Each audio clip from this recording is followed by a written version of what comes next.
ከተፍጠፍ ጥድፍድፍ ብለን ሽርጉድ ኩራት ይሰማናል ተቋደሱ ስለን ከጥበብ ማዕድ ብለን በስፋት በመገናኛ ብዙሃን ያዩህ ከቀድሞ ጠቅላይ ሚኒስትሮች የእንግሊዙም የአውስትራሊያውም የሁሉም ጠቅላይ ሚኒስትር እኔን ለማየት እድለኛ አልሆነም።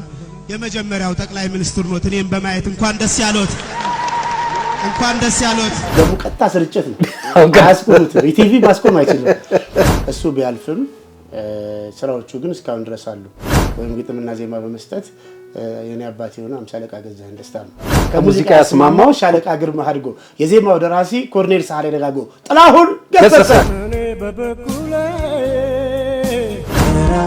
ፈቶ ሲያይሽ ዞትር ስላንቺ ስተክዝለተክ በእውነተኛ ስሜት አስበሽ በመንፈስ እወድሃለሁ አትበል እዚያም አትበል እዚያም ሩቅ ምስራቅ ሳለ ጥላሁን ገሰሰ ኮሪያ አልዘመተም። የሰሯቸው ስራዎች በዘመን ቅብብሎሽ እንዳይረሱ ሆነው የተሰሩ ስራዎች ናቸው። እውነት ቅዱስ ያሬድ በተፈጠረበት ዜማ እንደዚህ ታማ ማቃማቃትሙ አተኳኩሷን አይቼ ነው ተፈቀርኳት የመጀመሪያ ቀን አንበሳ አትስት እኔም ትንሽ እንግሊዘኛ እችላለሁ እሷም ትንሽ እንግሊዘኛ ትችላለች። ፍቅር ግን የዓለም ቋንቋ ነው። ኢትዮጵያዊነት ሁሌ ኮራል ልቤ ስም ያስቸግርም 3 ፊደል ነው ቾምቤ እላለሁ።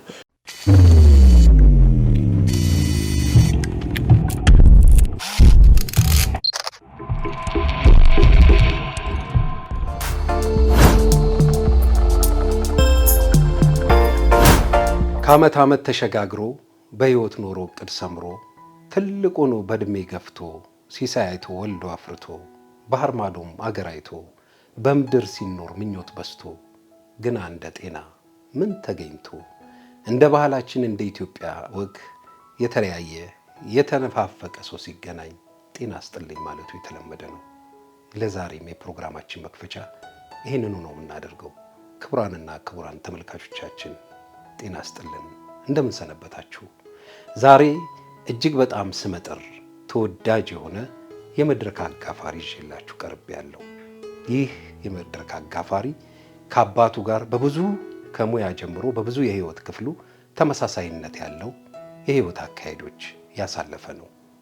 ስመጥር የመድረክ ባለሙያ ሻለቃ ጌታ ይመስገን ገዛኸኝ ደስታ ቾምቤ ዛሬ ስላገኘው እጅግ በጣም ደስ ብሎኛል።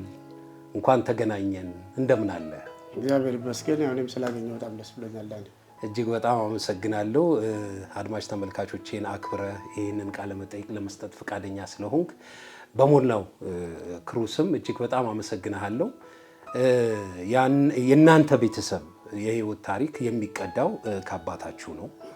አባታችሁ የአምሳለቃ ገዛኸኝ ደስታ በኢትዮጵያ ኪነ ጥበብ ውስጥ የማይረሳ የማይዘነጋና ዛሬም ድረስ እንደ ሐውልት የቆሙ ትልልቅ ስራዎችን የሰሩ አባት ናቸው።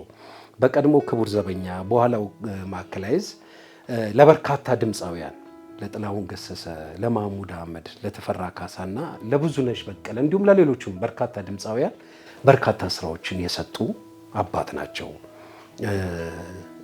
በዚህም ብቻም ሳይሆን ለየት የሚያደርገው የመድረክ አስተዋዋቂም ነበሩ አምሳለቃ ገዛኸኝ ደስታ።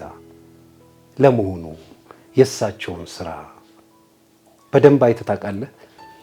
ማለት አጋጣሚ አባቴ በመድረክ በሚያስተዋውቅበት ጊዜ እሱን የማግኘት እድል አልነበረኝም። ከዛ የህይወት አውድ ወጥቶ ነበር እና እሱ ማይክ ጨብጦ እያለ እኔ ጡጦ ጨብጬ ነበር እና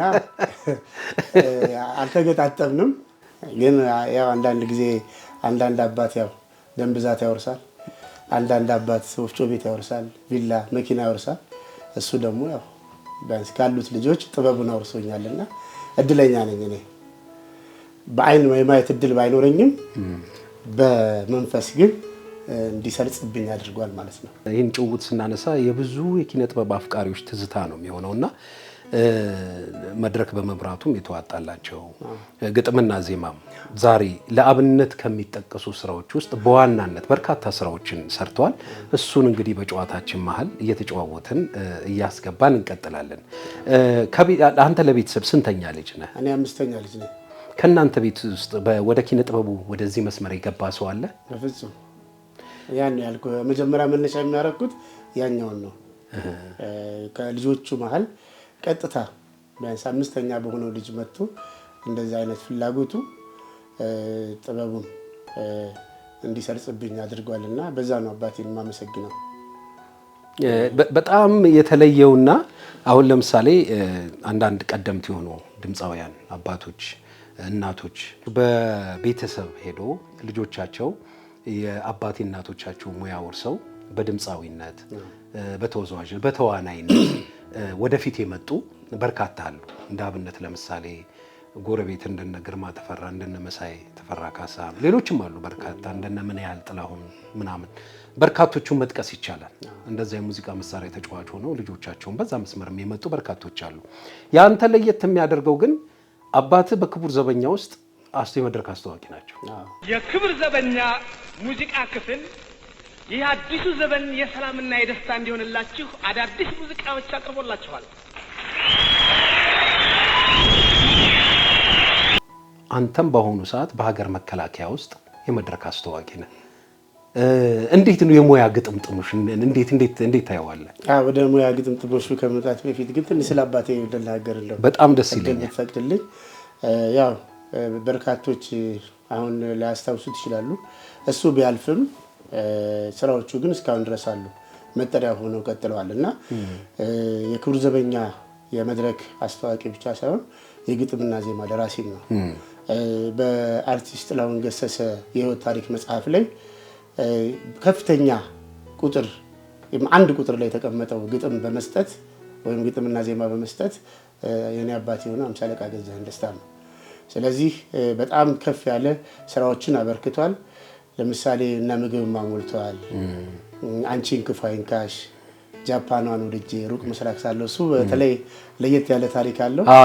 አውቃለሁ። እስቲ እንጫወታለን። እሺ ተማሪ ነኝ ያልገባኝ፣ ጭር ባለ ሌሊት፣ እንጉዳይ ነሽ፣ ምን ነው ተሰበረ፣ በጣም ትልልቅ ዘፈኖች አርቲስት ጥላሁን በ1987 88 ይመስለኛል ድጋሚ ዘፈኖቹን በሲዲ መልክ ሲያወጣ ከ27ቱ ወይ ከ29ኙ ስራዎች 22ቱ የፋዘር ስራዎች ናቸው እንደ አዲስ ተመርጠው እንዲካተቱ ከተደረጉ ውስጥና በጣም ያጻጻፈው የሚገርም ዘመን ተሻጋሪ ሆነ። እኔ በበኩሌ እወድሽ ነበረ ዘወትር ስላንቺ ስተክዝ ሌት ተቀን ስተክዝ ሌት ተቀን የሩቅ ምስራቅ ሳለ ጃፓኗን ወድጄ የፍቅር ረሃብ ነው እንዲያከሳኝ ተማሪ ነኝ ያልገባኝ የምታውቁ አስረዱኝ ጭር ባለ ሌሊት ብቻዬን ትዝታ አስወጠረኝ ፍዳዬን አርቲስት ተፈራ ካሳ ማን ነበር ስራ ፈተው ሲያሽ ግርማ ተፈራ ጥሩ አድርጎ ተጫውቶታል። በቅርብ ጊዜ ደግሞ ከሰራው በመጠኑ አፍቅሬ የሚል እንደ አዲስ ከሰራቸው ስራዎች ከአስመራ አዲስ አበባ የሚል ስራ አለ። ቁልቁል ከመውረድ በጣም በርካቶች ናቸው። ፈቶ ሲያይሽ ያንቺ ተመልካች ነበር በትቆንጆ ነበር ያላንቺ በውበት ቆንጅና በእውነተኛ ስሜት አስበሽ በመንፈስ በመተናፍቀኝ ብዙ ዘመን ድረስ ለመሐሙድ አህመድ አላወቅሽልኝም ማን ነበር የሚል እንደዛ የመሳሰሉ የደካማ ተስፋ የሚሉ ስራዎች አሉት። ካንቺ በቀር ሌላ ብሞት አልመኝም እስካሁን ድረስ ከፈረንጅ ሀገር ሳትሄድ ገና እዚሁ እያለ እኔ ወድሃለሁ አትበል እዚያም እዚያም አትበል እዚያም እዚያም ፍቅር እንደ ሸቀጥ በብር አይገዛም እያለ ድምፅ የለኝም እንጂ እኛንም አንሳፈፍከን አስለካው ነበርና እኔ ወድሃለሁ አትበል እዛም እዛም አትበል እዛም እዛም ለእሳቱ ተሰማ ጸባዋን እንደ ሰው ላታርም በቅናት አርሬ ያክስቶቿ ብዛትን የማላቃቸው እቤት እንዳትውል ጠሪዎች ሆናቸው ምነው መንገብገቤ በቃኛል የሚል በርካታ ናቸው። በአሁኑ ሰዓት በአብዛኛዎቹን ከሙዚቀኛ ማህበር እየጠየቅን ከተለያየ ቦታ አንዳንዶቹም ደግሞ ከድሮ የሸክላ ካሴት ላይ ጥሩነቱ በፊት ግጥምና ዜማ የሰራው ሰው እውቅና ይሰጧል በእያንዳንዱ ዘፈን ላይ። ያንንም ደግሞ የሚያስተዋውቀው አባቴ ነው። ከዚህ በመቀጠል ጥላሁን ገሰሰ አላወቅሽልኝም ወይም ምግብ ማሞርቷል የሚለውን ዘፈን ሲያቀርብልን እንሰማለን። የግጥሙ ደራሲ ገዛኸኝ ደስታ፣ ከሙዚቃ ያስማማው ሻለቃ ግርማ አድጎ፣ የዜማው ደራሲ ኮርኔል ሳህሌ ደጋጎ፣ ጥላሁን ገሰሰ። እወድሽ ነበረ የተባለውን ዘፈን ጥላሁን ገሰሰ ሲጫወት እናሰማለን። የዚህ ዘፈን ደራሲ ተዘራ ኃይለ ሚካኤል፣ የግጥሙ ደራሲ ገዛኸኝ ደስታ። እኔ በበኩሌ እወድሽ ነበረ። እንደዛ እያደረገ ነው የሚያስተዋውቅና አብዛኛዎቹ ስራዎች እንትን እንዲኖራቸው ተደርገዋል። አሁን አንዳንድ ስራዎች ስታይ ከዘመን ከመቆየታቸው ብዛት ደራሲዎቹም እድሜ መግፋት አለና ይሄኔ ስራ ነው እንደዚህ የሚል ግን እንደዚህ ዶክሜንት ሆኖ ሲቀመጥ ግን በጣም ደስ የሚል ነው። እውነት ለመናገር ከሆነ የ50 አለቃ ገዛኸኝ ደስታ የሰሯቸው ስራዎች በዘመን ቅብብሎሽ እንዳይረሱ ሆነው የተሰሩ ስራዎች ናቸው። ቆሞ ያምራል መልኩ አቻ ያልተገኘለትም የጥላሁን ልኩ ጥላሁን ገሰሰ ብለው ከሚያስተዋውቁት መሃል 50 አለቃ ገዛኸኝ ደስታ ናቸው። እንደው ቾም ብዬ አሁን በዘመን ቅብብል ውስጥ በጣም ትልልቅ ወይንም ተጠቃሽ የሆኑ ስራዎችን አባትህ አስቀምጠዋል። ዛሬም ድረስ በዚህ አሁን ባለው ትውልድ ሁሉ በጣም ተወደው በጣም ተፈቅረው እየተደመጡ ያሉ ስራዎች ናቸው። ግን አሁን ኪነ ጥበቡ መስክ ላይ አንዳንድ ጊዜ በጉልህ አንዳንድ ጊዜም ደግሞ እንደው የመጎረባበጥ አይነት ስሜት እየታየ ያለው ይሄ የባለቤትነትን መብት ባለቤትን ሳያስፈቅዱ ወይንም ደግሞ ባለቤት እያለው ልክ ባለቤት እንደሌለው የሰው ስራዎች እንደፈለገ ታትሞ የሚቀርቡበት ሁኔታ አለ እና በዚህ መስክ ያባትን ስራዎች ማለት ፓተንቱን መውሰድና ማስከበር ምን ያህል ሰርተሃል? እንዴት አድርገሃል? በዚህ በኩል በጣም እኔ ብቻ ሳልሆን ቤተሰብ በጣም ደካማ ነው። ችላ ብሎ ነው ሁሉም ሰው የእሱ ስራዎች መሆናቸውን እንደውም እድሜ ለጋሻዬ ለማሙ ጋሻዬ ለማሙ ነፍሱን ይማር በጣም ወደው አርቲስት ነው። እንደዚህ አይነት ስራዎች ሲኖሩ እሱ ነው ይሄ ጋሽ ገዛኸኝ ስራ ነው ብሎ መጥቶ ሰዎችን ይዟቸው ክፍያ እንዲፈጸም የሚያደርገው።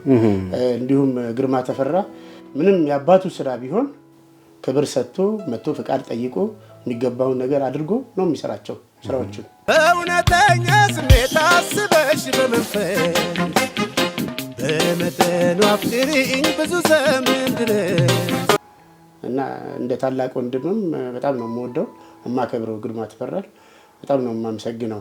ሌሎች እንደዚህ ብድግ አድርገው በተለይ ይሄ እንደ ተከታታይ የሚሰሩ ስራዎች አሉ ተቆራርጠው በጣም የሚያስጠሉኝ አይነት ስራዎች እንደዚህ አይነት አሰራር አለ። ይሄ በዘመኑ አጠራር ከቨር የሚባለው ከቨር እና የይሉንታ ከቨር የሌለው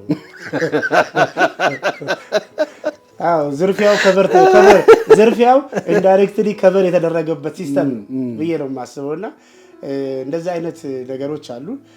አሁን ግን ከሙዚቀኛ ማህበር እንዳልኩ የተወሰኑ ዝርዝሮችን ይዘናል። በህግም እንጠይቃለን። ከዚህ በኋላ ማንም ሰው እንትን ማለት የለበትም ብለን አስበናልና በኮፒራይት በኩል እስካሁን ድረስ የሄድንበት መንገድ ደካማ ቢሆንም ከዚህ በኋላ ግን በፍጹም አንፈቅድም።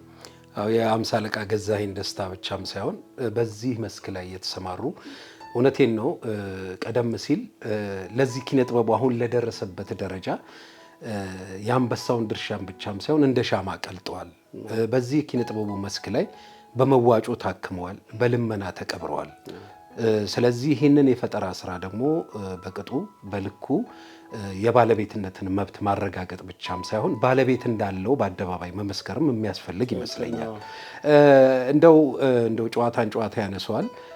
ያንተ በዚህ በመድረክ ማስተዋወቅ ሙያ ላይ ከአባት ጋር መመሳሰል ብቻም ሳይሆን በዚህ ሙያ ዘርፍ ላይ ያለው የህይወት ቁርኝት በጣም ተመሳሳይነት ያለው እንደሆነ እሰማለሁኝ። ለምሳሌ እንደ አብነት አባትህ ሰላም ለማስከበር ኮሪያ ዘምተዋል። አንተም ሰላም ለማስከበር ከኢትዮጵያ ወጥተህ ዘምተሃል። የሙያ ግጥምጥሞሹ እንዴት ነው እሱ? ያው ማለት ያው ከቤተሰቡ እንደነገርኩ በዚህ ሙያ እኔ ብቻ ነኝ ያለሁት። ሁለተኛ ደግሞ ሲቀጥል በውትድርና ሙያም የተቀላቀልኩት እኔ ነኝ። በግጥምና ዜማም ያው ሞክራለሁ። ያው ከአባቴ ጋር ራሴን ማወዳደር አልችልም በፍጹም። በእኔ አቅም የሚለኩ ስራዎች አይደሉም የሱ ስራዎች። ያው የተወሰኑ ግጥምና ዜማዎችን እሱን መጣበታለሁ። እሺ ሁለተኛ እንዳልከው በሩቅ ምስራቅ ኮሪያ ዘምቷል። ከሰላም ለማስከበር ወደ ደቡብ ኮሪያ ወይም ኮሪያ ሄዷል። እኔም ወደ ደቡብ ሱዳን ሄጃለሁ። ደቡብ የሚለው ደቡብ ኮሪያና ደቡብ ሱዳን የሚለው እሱ ራሱ በጣም ያመሳስለናል። ሌላው እንግዲህ እሱ በማዕከላዊዝ ነበረ፣ እኔም በማዕከላዊዝ ነው ያለሁት። አሁን ደግሞ የሚገርመው ግጥምጥሞች በመጀመሪያ ክቡር ዘበኛ ከዛ ማዕከላዊዝ ነው። እኔም ደግሞ ያው ምስራቅ እዝ ሰሜን እዝ ብዬ አሁን ደግሞ ማዕከላዊዝ። የሚገርም ነው እና ያው ግጥምጥሞቹ በጣም እኔ ገርመኛል ያካሄዱ። ሌላ የሚገጣጠም ነገር ደግሞ አንተ ጋር አይኖር እንደሆነ አላውቅም፣ ግን ያው በዘመን በምንሰማቸው በዛ ሙያ ውስጥ የነበሩ ሰዎች ሲናገሩ እንዳደመጥነው ከሆነ ጋሽ ገዛኸኝ ደስታ በአንድ ወቅት ላይ አንድ ቆንጆ ግጥም ለጥላሁን ገሰሰ ይሰጡታል።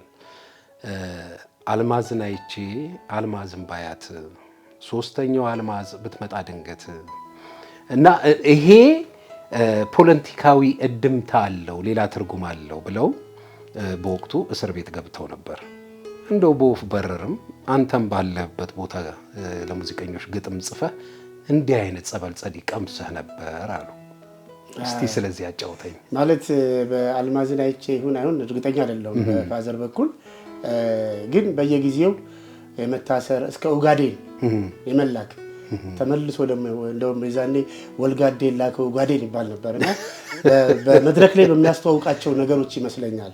በተለይ በ53ቱ ግርግር አይነት እንደዚህ ሚስት ሳናገባ በሆቴል አረጀን፣ የጉልት በርበሬ የዘይት ወጥ ፈጀን የሚለው ከፍጅቱ ጋር ተያይዞ ሌላ አይነት ፖለቲካዊ እንትን ተሰጥቶት ነበር።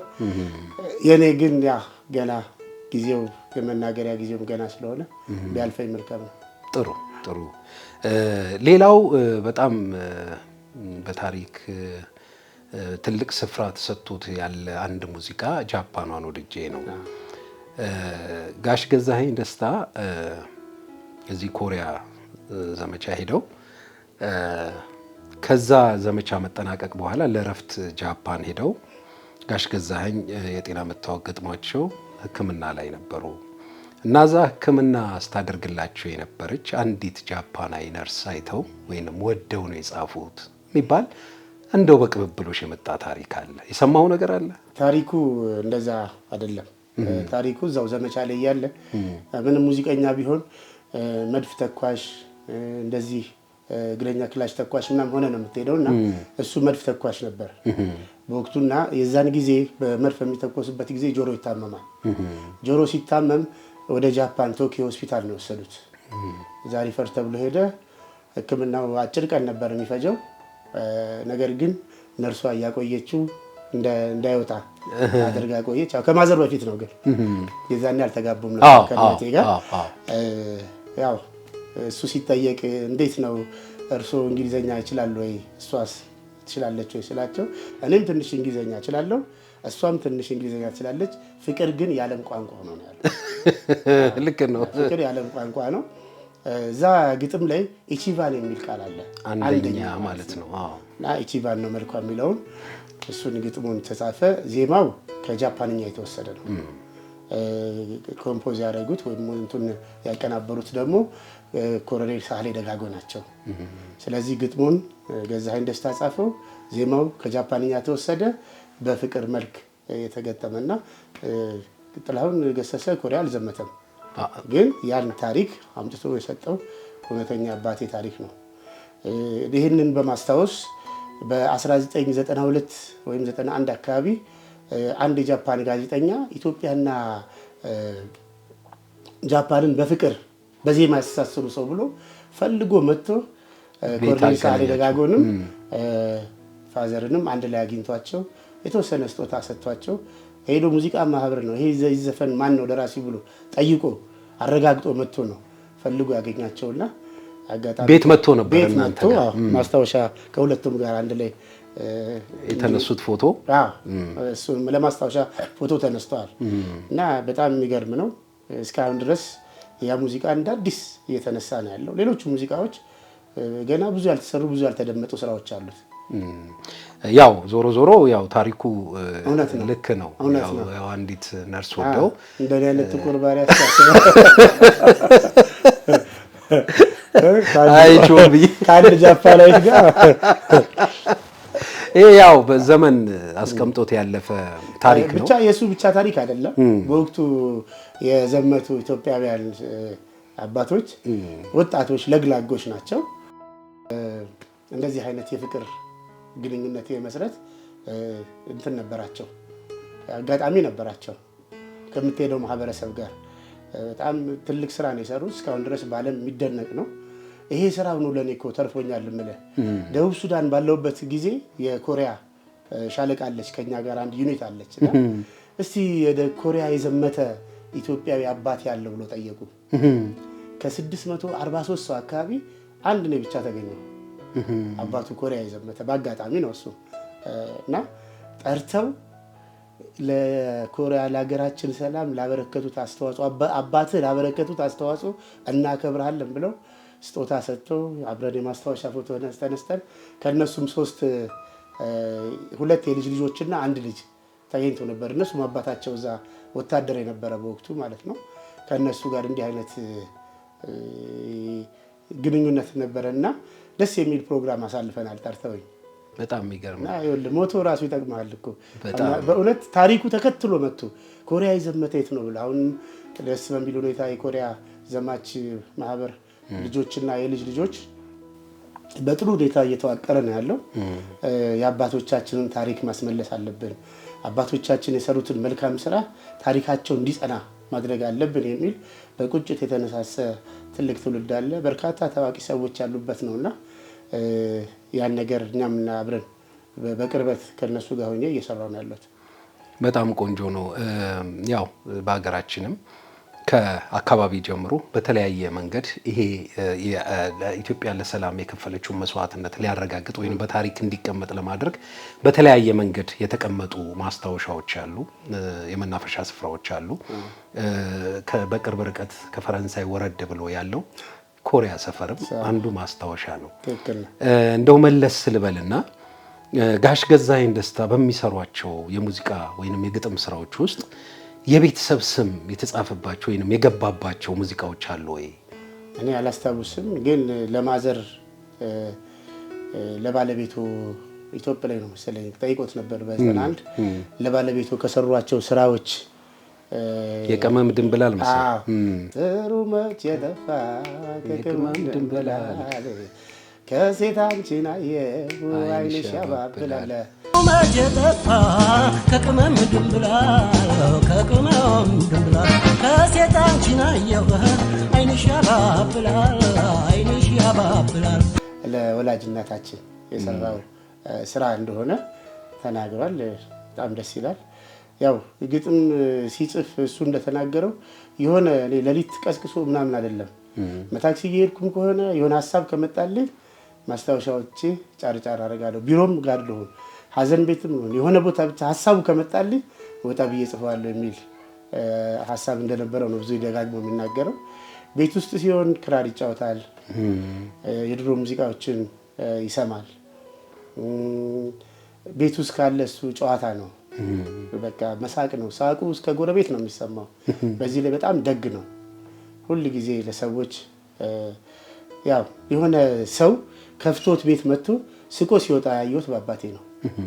የሆነ ችግር አጋጥሞ መጥቶ ሲል ብቻ በሰው የሚያስጨክን እንትን የለውም እና በጣም መልካም አባት ነበር። በ1993 ህዳር 19 ነው ህይወቱ ያለፈው። ወደ በኋላ መለስበታለሁ እንጂ አሟሟቱ ከሞተ በኋላ እኔ አጋጣሚ እዛ በውጊያ ላይ ነው የነበርኩት። ውትድርና በ90 ዓመተ ምህረት ነው የገባሁት። ውጊያ ላይ ቆይተን የድሮ የአዲስ አበባ ስልኮች በሙሉ ተቀይረዋል። የ1241 19 እንደዚህ የነበረው 1400 ምናምን እንደዚህ አይነት ነገር ስልክ ቁጥሮች መጥተዋል፣ ተቀይረዋል። እኔ አድራሻውን በሙሉ ጠፍቶብኛል። ከቡሬ ግንባር ወደ ሀረር እንሄዳለን። ፍቃድ ሳገኝ ወደ ቤት ለመሄድ ሀሳብ ነበረኝ። ፍቃድ ስላልተሰጠኝ ቆየሁኝ እና በአባቴ በሞተ በ7 ወይ 8ኛው ቀን ይሆናል ሀረር ላይ ሸዋበር የሚባል ቦታ አለ። እዛ ቦታ ጋዜጣዎች አሉ። ጋዜጣ ገዝተን የማም ልምድ አለን ሁላችንም። በተለይ በርካታ ጋዜጦች በኪነ ጥበብ ዙሪያ በፖለቲካ ዙሪያ ጋዜጦች ይወጣሉ እና ከፖለቲካውም ከኪነ ጥበቡም ከመጽሔትም ከጋዜጣ ሳነሳ አንድ ጋዜጣ ላይ ኢትዮጵያን ብቻ አላስታውሰውም። የሆነ ጋዜጣ ላይ የአንጋፋው የክቡር ዘበኛ አስተዋቂ እና የግጥምና ዜማ ደራሲ ገዛኸኝ ደስታ የሥርዓተ ቀብር በዚህ ቀን ተፈጸመ የሚላል የአባትህን የመጀመሪያው ኢትዮጵያዊ ይሆናለሁ በጋዜጣ የተረዳ የመጀመሪያ ኢትዮጵያዊ ሳልሆን አልቀርም የአባቴን ሞት። እዛ በኋላ መቋቋም አልቻልኩም። ጋዜጣውን እንደያዝኩኝ ቀጥ ብዬ ሄድኩኝ። ልጁ ደግሞ ሂሳቤን እያለ የጋዜጣ ሻጭ እኔ በቃ ጋዜጣውን ያዝኩኝ ቀጥ ብዬ ነው ሄድኩት። እዛ በኋላ የሀረር ሰው ደግ ነው፣ የሀረር ሰው ፍቅር ነው። አበው ጣጣ የለውም ችግር የለውም የኔም አባት ሞቷል ምናምን ብሎ ዘና አድርጎኝ ሌሎቹም ምንድን ሆኖ ነው ምናምን ሰው ከበበኝ። እንደዚህ አባቱን ሞት በጋዜጣ አጃኢብ ነው፣ አቡ አብሽር ዱዓ እናደርጋለን ችግር የለም አይዞህ ምናምን ብለው አጽናንተውኝ እኔም ፍቃድ ጠይቄ በ8ኛው ነው 9ኛው ቀን ነው ከስርዓተ ቀብሩ ከተፈጸመ በኋላ አዲስ አበባ የመጣሁት። በጣም የሚገርም ታሪክ ነው። ያው ይሄንን ስትናገር አሁን ያለንበትንም ጊዜ ደግሞ እንደናይ ያደረገን ያው እንደምታውቀው ብዙ ኢንፎርሜሽን የምናስተላልፍበት የምንቀበልበት የምናይበት ይሄ የኤሌክትሮኒክስ ሚዲያው በተለይ የእጅ ስልክ ላይ እንዲህ አይነት አጋጣሚዎች ቤተሰብ ሳይሰማ ቅድሚያ ፎቶዎች ይለቀቃሉ። ያልሞተውን ሞተ ተብለው ሁሉ ይለቀቃሉ። በከፍተኛ ሁኔታ ስብራት፣ ጉዳት የሚያመጡ ነገሮች ናቸው። እሱም ጉዳት አለው፣ ጥቅምም ደግሞ እንደዚህ በሰው ቶሎ መድረስ በሚችልበት ሁኔታ ላይ ካለ እንዲደርስ ለማድረግ እንዲሰማ ለማድረግ ጥቅምም አላቸው፣ ጉዳት ብቻ ሳይሆን። በአሁኑ ዘመን ቢሆንም ወታደር ግዳጅ ላይ ከሆነ ላይሄድ ይችላል። አሁን የዛኔም ትንሽ ወደ ከተማ ስለተጠጋን ነው እና አጋጣሚ ደግሞ ኦፊሻሊ በደንብ የተረጋገጠ በመሆኑ ነው እንጂ የተላኩት ላልላክም ይችል ነበር። ሁሉም ወታደር እናቱን አባቱን ይቀብራል ማለት አይደለም። ስለዚህ በእህቱ ሰርግ ላይ ላይገኝ ይችላል፣ በእናቱ ቀብር ላይ ላይገኝ ይችላል። ወታደር ቅድሚያ ሀገር ነው፣ በቃ ግዴታ ነው። ግዳጅን ከፈጸምክ በኋላ ነው ወደ እንደዚህ አይነት ጉዳዮች የምትሄደው። ውትድርና ለየት የሚያደርገው ይሄ ነው። እንደው ከ50 አለቃ ገዛኸኝ ደስታ እስቲ ደግሞ መለስ ስንበልና ወደ አንተ ልምጣ። ተወልደ ያደከው ፈረንሳይ ለጋሲዮን ነው። ፈረንሳይ ለጋሲዮን በርካታ የኪነ ጥበብ ሙያተኞች አሉ። እንደሰማሁት ወይንም እንደተረዳሁት ያንተ የሙያ ጅማሬ የሚጀምረው ከፍተኛ 12 ውስጥ ነው። እዛ የነበረውን የኪነ ጥበብ እንቅስቃሴ እስቲ አጫውተኝ። መጀመሪያ አንደኛ ደረጃ ትምህርት ቤት ገና ከ1 እስከ 3 የሚባለው ይሄ ኬጂ ዛን ጊዜም ነበር። አታምነኝም? ኬጂ አውዛን መካኒክስ ትምህርት ቤት ውስጥ መልመጃ ክላስ ተብሎ ኬጂ ልክ እንደ 0 ክላስ ኬጂ ነበረ የዛኔም እና 1-2 ዓመት እዛ ላይ ትማርና ነው ወደ አንደኛ ክፍል የምትገባውና በጣም ጥሩ እንትን ነበረና እዛ የማንበብ እድሉ ይሰጣል። ስለዚህ የተለያዩ መጽሐፍቶች መጽሐፍ ቅዱስም ምንም እንድታነብ እድል ይሰጣልና በሰው ፊት የመቆሙን እንትኑን ያገኘሁት ከዛ ይጀምራል። ሁለተኛ በቤት ውስጥ የቴዎድሮስ በግጥም የተጻፈ የቴዎድሮስን ብት ከመቅደላ ሙሉ በግጥም የተጻፈ እና ዓለሜ ነገልሞ ምናምን ያሉበት የኮሶ ሻጭ ልጅ እንደዚህ የምትለኝ በግጥም የተጻፈ የሆነ የቲያትር መጽሐፍ ነበረ። እሱን ሙሉን ሸምድጄው ነበረ 4ኛ ነው 5ኛ ክፍል ሆኜ። እንደውም እንግዳ ሲመጣ እስቲ በልላቸው ይላል አባት። እኔ በኩራት በቃ አንደቀድቀዋለሁ ታታታታ እንደዚህ። አንዳንዱ ያው ይሸልመኛል፣ አንዳንዱ ደግሞ ቶሎ እንድጨርስ ይፈልጋል። እኔ ደግሞ ሙሉ መጽሐፍን ካልጨረስኩ እንትን አይደለም እና ልምምዱን ያገኘሁት ከቤት ይጀምራል። ከዛ ሲቀጥል ደግሞ ያው እንዳልከው በከፍተኛ 12 ትምህርት ቤት ውስጥ ሚኒ ሚዲያ ክበብ ነበር። መምህር ብርሃኑ ሙሉ የሚባል ነበረ በወቅቱ። እስቲ ስለሳቸው አጫውተኝ። ሙያ መምህራችን ብቻ ሳይሆን አባታችንም እንደ ጓደኛችንም ነው እና ህይወቱ በዛን ወቅት ነው እዛው ያለፈው። በትንሽ ህመም ተነስቶ ነውና በርካቶችን ግን በሙያ እንድንወጣ ግፊት ያደረገው እሱ ነው። በወቅቱ እነ ሮቤል ምትኩ፣ እነ መለሰ ሽኔ፣ ወይንሸት ምትኩ በርካቶች ነበሩ እዛ ሃይ ስኩል ውስጥና ነው ሰንሰገድ ገብረኪዳን እና መምህር ብርሃኑ ነው ያኔ ቲያትር እና የኪነ ጥበብ ቡድን አቋቁሞ ሚኒ ሚዲያ እንዲቋቋም አድርጎ 05 በመድረክ የምትባል ፕሮግራም ነበረች። 120 ፕሮግራም አይደለም ይሄ እንትኑ 120 ደቂቃ ስለሆነ ነው። 05 ደግሞ ከሰልፍ በፊት ከመዝሙር በፊት ከሰንደቅ ዓላማ በፊት 5 ደቂቃ ተሰጥቶን የ5 ደቂቃ ጭውውት የምናቀርብባት 05 በመድረክ ይባላል እንጂ 5 ደቂቃ በላይ ሊሆን ይችላል። ግን እንትኗ 05 በመድረክ ተብላ እንዲካሄድ ያደረገ ሰው ነው መምህር ብርሃኑ። እጅግ በጣም ተወዳጅ መምህር ነበር። ቲያትሮችን ይጽፋል፣ ግጥሞችን ይጽፋል፣ ይዘፍናል። በወቅቱ የነበሩ መምህራን ተኮፍሰው የሚሄዱ የሚፈሩ በጣም እንትን ናቸው። እሱ ግን ከተማሪው ጋር በጣም ጥሩ የሆነ ግንኙነት ጥሩ የሆነ አፕሮች የነበረው መምህር ነው። ስንዋደድ ከልባችን መሞት ኖሯል ዘፈኑ በጣም እስካሁን ድረስ እሱን የሚያስታውሱ ሰዎች የታምራት ሞላን ዘፈን ቁጭ አድርጎ ይዘፍነው ነበርና ስንዋደድ ከልባችን መሞት ኖሯል ለካስ ማለት ህይወቱም ሲያልፍ እንዴት እንደ ነብይ በቃ ስንዋደድ መሞት ኖሯል ማላችን እያለ እናንጎራጉረው ነገር እና በርካቶች የሚያስታውሱት መምህር ነበር።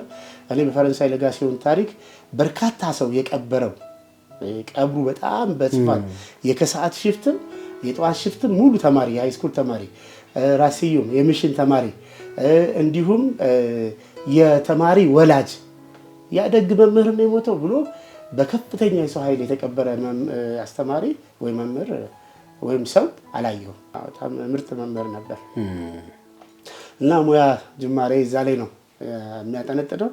በሃይ ስኩል ያለሁ ደግሞ ያው ወደ ኢትዮጵያ ሬዲዮ ወደዛ ልገባ ነበር። ወደ ኢትዮጵያ ሬዲዮ የመሄድ እድል ነበረን።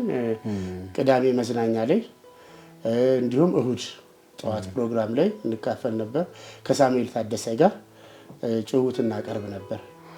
እንደው በጣም ግርም ያለኝ በጣም በብዙዎች የሬዲዮ አድማጮች የማትረሳና ከነበርክበት ቦታ ወይንም ካለህበት አቅም በላይ ወደፊት የት ይደርሳል ተብሎ ልክ እንደ ሜትሮሎጂ ከተተነበየላቸው የዛን ዘመን ወጣቶች መካከል አንዱ ነበርክ።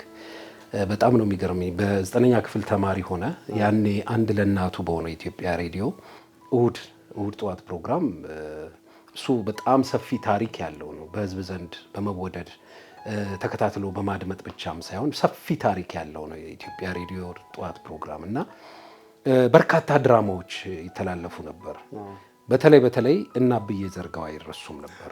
ይሄ እንደነዚህ አይነት ድራማዎች የተላለፉ ማግስት አየሩን የተቆጣጠረው የ9ኛው ክፍል ተማሪ የጌታ ይመስገን ገዛኸኝ ደስታ የቤተሰብ ውሎ የሆነ ስራ ነበር። ለበርካታ ወራት ሄዷል። በዛ የክፍል ደረጃ ያንን የሚያክል ስራ እንዴት ሰራ? እንዴት ሳለፈልህ? እኔ ራሴ አሁን ዞር ብዬ ሳስበው ይገርመኛል። አንደኛ እድሉን ማግኘታችን ድሉን ያገኘ ነው። በእርግጥ መለሰ ሽኔ ከኛ በፊት ቀድሞ በልጆች ፕሮግራም ላይ ልጆች ክፍለ ጊዜ ላይ ነበር። አዎ የሱ ከወጣቶች ፕሮግራም መጥቶ ነበር። አዎ ከሱ የና አብርሃም አስመላሽ መኖር ነው ወደዛ እንድንሄድ ያደረገን። የመጀመሪያ ጊዜ የፋሲካ ግጥም ጽፈን ነው የሄድነው። ስለ ፋሲካ እንደዚህ የፋሲካ ሰሞን ነበርና እኔ መለሰ ሽኔ ሳሙኤል ታደማለው እኔ ሮቤል ምትኩና ሳሙኤል ታደሰ ሶስታችን ግጥም ይዘን ሄድን። ሮቤል በጣም ብልጥ ነው፣ ጎበዝ ነው። አጭር ግጥም ነው በቃ ስለ ፋሲካ የሚገልጽ እኔ ስቱዲዮ ሁሉ ልገባ እያልኩ ግጥሙ እየጨመርኩ ነበርና በርከት በማለት እንትን የሚላይ ነው መሰለኝ። ከዛ ነሂሩት ገብረ አምላክ እነ ብርሃኑ ገብረ ማርያም እነ ከፍ ያለው አዘዘ ነበሩ የፕሮግራም አዘጋጆች እና ነጋሽ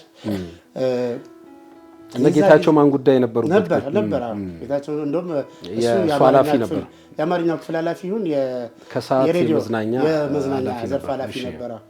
ቅዳሜ ከሰዓት እሺ እና ከዛ በኋላ ሄድን ያን የፋሲካ ግጥም አቀረብን። ሶስታችንም ተቀረጽን ሄድን።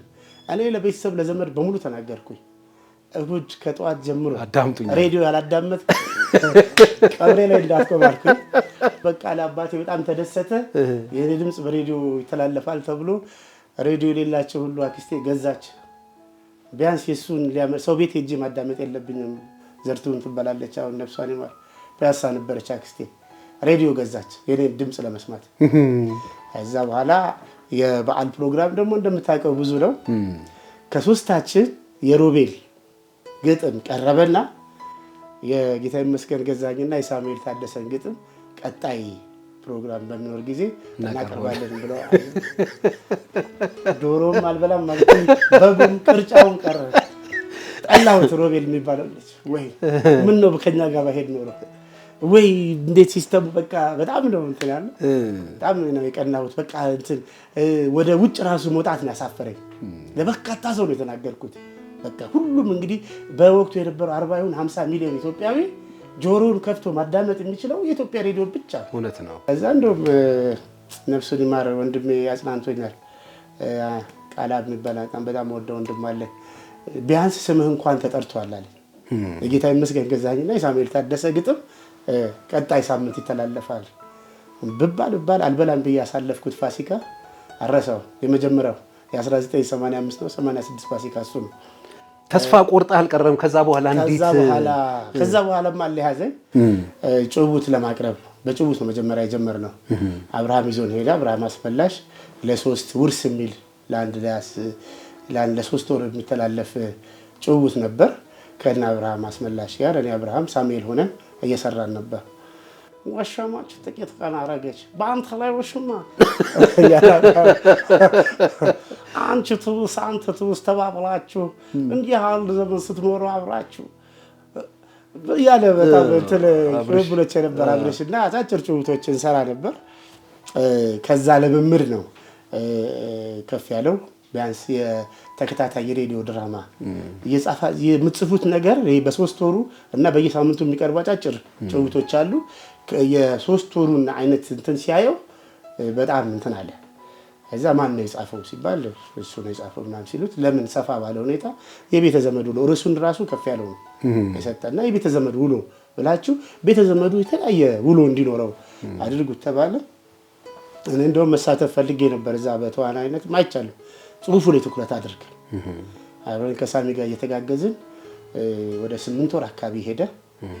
በጣም ረጅም ጊዜ ማለት ነው። ይዛኔ ከብዬ ዘርጋው ቀጥሎ ይመስለኛል ከነሰራ ይቀጥሎ ሄደው የኛ የሬዲዮ ድራማ ነው። 9ኛ ክፍል ሆኖ መጻፍ ግን ይከብዳል እጅግ በጣም ግን እኔም አሁንም ሳስበው እንጃ እንግዲህ ይሄ መለኮት ስልጣን ነው እንጂ በኔ ችሎታና በኔ ብቃት የደረስኩበት ነው ያላስብ። ደግሞ በጣም ልምድ ያላቸው እና አባየው ታደሰ እነ ሶፊያ መሐመድ እና አባየው ታደሰ ምናምን በርካታ ቲያትር ቤት የሚሰሩ አርቲስቶች ናቸው የተሳተፉበት። እውነት ነው እና ስታስበው በሪ አቅም የተሰራ ነገር አይደለም። ይሄን እግዚአብሔር አንድ ጊዜ ደግሞ ሲመርጥህ ነው። ግን ያው ዞሮ መንገዱ መሀል ላይ ደግሞ ሳታስበው ይታጠፍና እንዳልከው ያው በህይወት መኖርም ትልቅ ነገር በመሆኑ ብቻ እዚህ ደርሻለሁ። እንግዲህ አድማጮቼ ልብ በሉልኝ፣ እስካሁን ድረስ መድረክ ላይ አልወጣንም። ያው የመድረክ ሙያው እንዳለ ነው። ስነ ጽሁፉ ላይ መጣን። ስነ ጽሁፉ ላይ ከመጣን አይቀር በዚሁ አጋጣሚ አንስተነው እንድናልፍ በጣም በሚገርማቸው አይነት ሁኔታ በ2003 ዓመተ ምህረት ተጋሚኖ የሚል የግጥም መድበል አሳትሞ ለአንባቢያን አድርሷል። ቾምቤ ጌታ ይመስገን ገዛኸኝ ደስታ። እዚህ መጽሐፍ ላይ መግቢያህን በጣም ነው የወደድኳትና መግቢያህን እስቲ ለአድማጮች ላካፍላቸው። መጽሐፉ ላይ የጻፋት መግቢያ እንዲህ ትላለች። ይህ እንግዲህ በር መሆኑ ነው። ወዴት ነው መግቢያው? እኔ ራሴ በሩ ላይ ቆሜያለሁ። ላለፉት ትንሽ ዓመታት የልቤን ድምጾች እያደመጥኩ በቁርጥራጭ ወረቀቶች ላይ ስከትባቸው ኖርኩኝ። ታዲያ ጥቂት ወዳጆቼ ለምን ብቻህን ከምትንተከተክ ለወገን አውጣውና የበሰለም ይሁን ያልበሰለ ወገን ቀምሶ ይንገርህ ሲሉኝ ትንሽ ድፍረት አገኘውና ተነሳሁ። የመድበሉን ርዕስ ተጋሚኖ አልኩት። ስጀምረው ተጋሚኖ ያው የትውልድ ሐረጉ ሽሮ ቢሆንም ለየት የሚያደርገው ቆይታው ነው። እዛው ሲታሽ ይቆያል። ታዲያ በስሎ ሲወጣ ጣዕሙ እጅ ያስቆረጥማል። የኔም ተጋቢኖ በውስጤ ከተጣደ ሰነበተ። አልበሰለም ብትሉኝም ዋናው ማቅረቤ ነውና እነሆ በረከት አልኳችሁ። በመሆኑም ይህችን በኩር መጽሐፌን የገዛችሁ አደራ ሕፃናት በማይደርሱበት ቦታ አስቀምጧት፣ ምክንያቱም ይቀዱብኛል። ለማንኛውም መልካም ንባብ። ጌታ ይመስገን። ገዛኸኝ ደስታ ቾምቤ ይላል። በአሁኑ ሰዓትም እንደዛው ነው። የህትመት ዋጋ ከጊዜ ወደ ጊዜ እየጨመረ እና ባለህበት ደረጃ እንዴት አሰብከው? የረዳሃለ? አዎ አመስግኛለሁ። አንዳንድ የወታደር መሆኑ ጥቅሙ እሱ ነው። የወታደር ሙዚቀኛ ስትሆን ከሀገሪቱ ከፍተኛ መሪዎች ጀምሮ የማግኘት እድል አለ በመድረክ ላይ። ስለዚህ መድረክ ላይ ደግሞ በማቀርባቸው ነገሮች የተደሰቱ ሰዎች እንደዚህ አይነት ግጥሞችን ለምን አካተህ አታሳትም አሉኝ። እግዚአብሔር ይመስገን 5 ሳንቲም አላወጣሁም። እኔ በእነሱ ስፖንሰርነት በነበሩ መሪዎቼ፣ በአዛዦቹ እንዲሁም መከላከያ አካባቢ በነበሩ ሰዎች ነው እንዲታተም የተደረገውና እኔ ሐሳቤ ሁሉ ጊዜ እቅድ ህልሜ የነበረው ግን ቢያንስ ተለቅ ያለ ዳጎስ ያለ የህይወት ታሪክ የፋዘርን የህይወት ታሪክ የመጽሐፍ ነበር። ግን እሱ ግጥሙ ነው። አንደኛ ወታደር ግጥም ይወዳል። ወታደሩ ግጥም ያነቃቀዋል። እንደዚህ አይነት ነገሮችን ትኩረት ስለሰጡ ወደ ግጥም መድብሉ መጣ። ለግጥም መድብል ብዬ አይደለም የጻፍኳቸው። ለምን ብዬ ሲከፋኝም ሲደብረኝም ደስ ሲለኝም የጻፍኳቸው ተቆራርጠው የተቀመጡ የተወሰኑ እንትኖች ናቸው። ግጥምም ያው ብዙ አሁን ባልከው አውድ ዙሪያ በብዛት የሚጻፉ ናቸውና ተመልካች መቼም ያው ተጋቢኖን ጠርተህለት ጣዕሙን አስታውሶት ሸቶት ዝም ማለት እንደው መልካም አይደለምና ካቀረብክ አይቀር ተጋቢኖ እነሱ የሚደርሳቸው ከዚህ እስቲ አንድ ሁለቱን እስቲ ፈቃዳችሁ ከሆነ ያው ስለ አባታዊ ዜማና ግጥምና ዜማ እያወራን ነበርና በአሁን ጊዜ ሁሉም አይደሉም የሚሰሩ ዜማዎች እጅግ ድግግሞች ያላቸው በሳምንት ውስጥ የሚሰለቹ ናቸው እና ይህን ግጥም የጻፍኩት በ2105 1994 ዓ.ም ነው። ሙት ዜማ ይላል።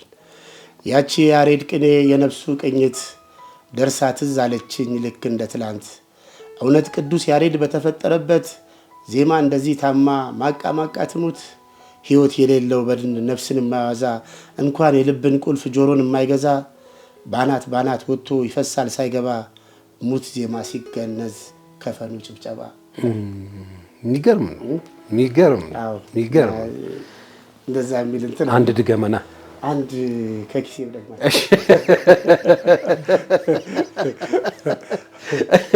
መቼም የሀገር መከላከያ ሰራዊት አባል ሆኜ ስለ ወታደር አንድ ነገር ብል ይገባል። በውትድርና ቤት ጓደኝነት ከፍተኛ እንትን አለው፣ ዋጋ አለው እስከ ህይወት መስዋዕትነት። አሁን ካየ በፊት የቀድሞ የኢትዮጵያ መከላከያ ሰራዊት አባላት ተፈላልገው ነው የሚገናኙት፣ ያወጋሉ፣ ይጫወታሉ እና ጓደኝነት እንደ ሲቪሉ በሲቪል ውስጥም አለ። ግን በውትድርና በህይወት መክፈልና ባለመክፈል በመከራ ውስጥ የተፈተነ ስለሆነ ከፍተኛ ዋጋ አለው ጓደኝነት እና ያንን በማስታወስ ነው የጻፍኩትና አብዛኛው ወታደር አንድ የሚወደው ጓደኛውን አጥቷል በሆነ አውደ ውጊያ። ያን የሚያስታውስ ነው።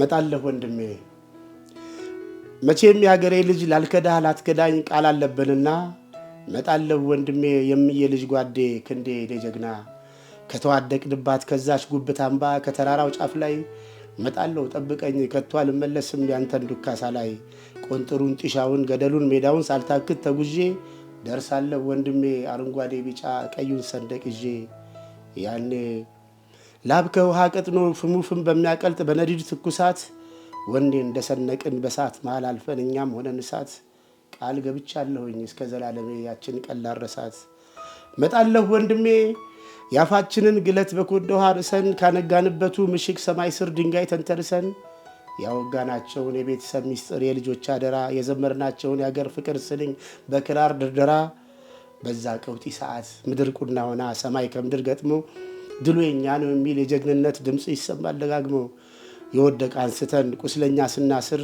ወንድ ልጅ እኮ ነህ ቆፍጠን በል ጓዴ ይህም ለሀገር ነው ቶሎ ትድናለህ ብለህ ያመራህ መርተህ ትገባለህ ያንተ መስዋዕትነት በክብር ሲነገር ሺዎችን ተክተ ይሄው ሀገር ጸንቷል አንተን የመሰሉ ሚሊዮናት አፍርተ አባትና እናት ውዷ ባለቤት ልጆች በሙሉ በደማቅ ጀግንነት በኩራት በፍቅር በስም ሲሙሉ ይህንን እያየሁ እኔም በመጀገን በእኔም ሞላለሁ አልዋሽም አልፎ አልፎ የማዋየው ሰዓት አናፍቃለሁ ያቺ የምትመክረኝን ክፉ አመሌን ትቼ ከዛች ቆንጆ ጋራ ጎጄን ቀልሼ ጋብቻ መስርቼ ወንድ ልጅ ወልጄ ስምህን አውርሼው በሷ ያለው በቃ ቀኑ ሙሉ በሰበብ አስባቡ ስጠራውላለሁ የሀገሬ ሰንኮፍ ስሩ ሳይነቀል ረፍት የለምና መጣለው ጠብቀኝ አንተ የቁርጥ ቀን ልጅ የሀገሬ ልጅ ጀግና መጣለው ወንድሜ ይላል እጅግ በጣም ስሜት የሚይዝ ልብ የሚነካ ግጥም ነው ይሄ የመከላከያ ሰራዊቱ የብዙዎች መልክ ነውና ያው የምትኖሩትን ነው የነገርከንና ለመከላከያ ሰራዊታችን ሰላም ወተን እንድንገባ ሀገር በነጻነት እንድትኖር በህይወት መስዋዕትነት ከፍለው ሀገር ጠብቀው ነው ያሉት ትልቅ ክብር አለን በእውነቱ ድሮ እንደውም አባቶቻችን በእንዲህ አይነት የህይወት መስዋዕትነት የሀገር ዳር ድንበር ለማስከበር ሲሄዱ ልጆች ሲወለዱ ያንን ጊዜ ያንን ወቅት የሚያስታውስ ስም ያወጣሉ ታጠቅ ወራሽ የመሳሰሉ እና እንዲህ አይነት ነገሮች አሉ እንዲህ በቃ ተመሳሳይ ነው ማለት አሁንም ቢሆን አብዛኛው ወታደር ልጅ አሸናፊ ሰላም ከወታደር በላይ ሰላም እንፈልግ የለም እውነት ነው ትግስት በትግስት ጠብቆ ነው የሚያገኘውና አብዛኛው ወታደር ልጆች አሸናፊ ሰላም ትግስት ናቸው በብዛት ያው እንደማንኛውም እንደ ህብረተሰብ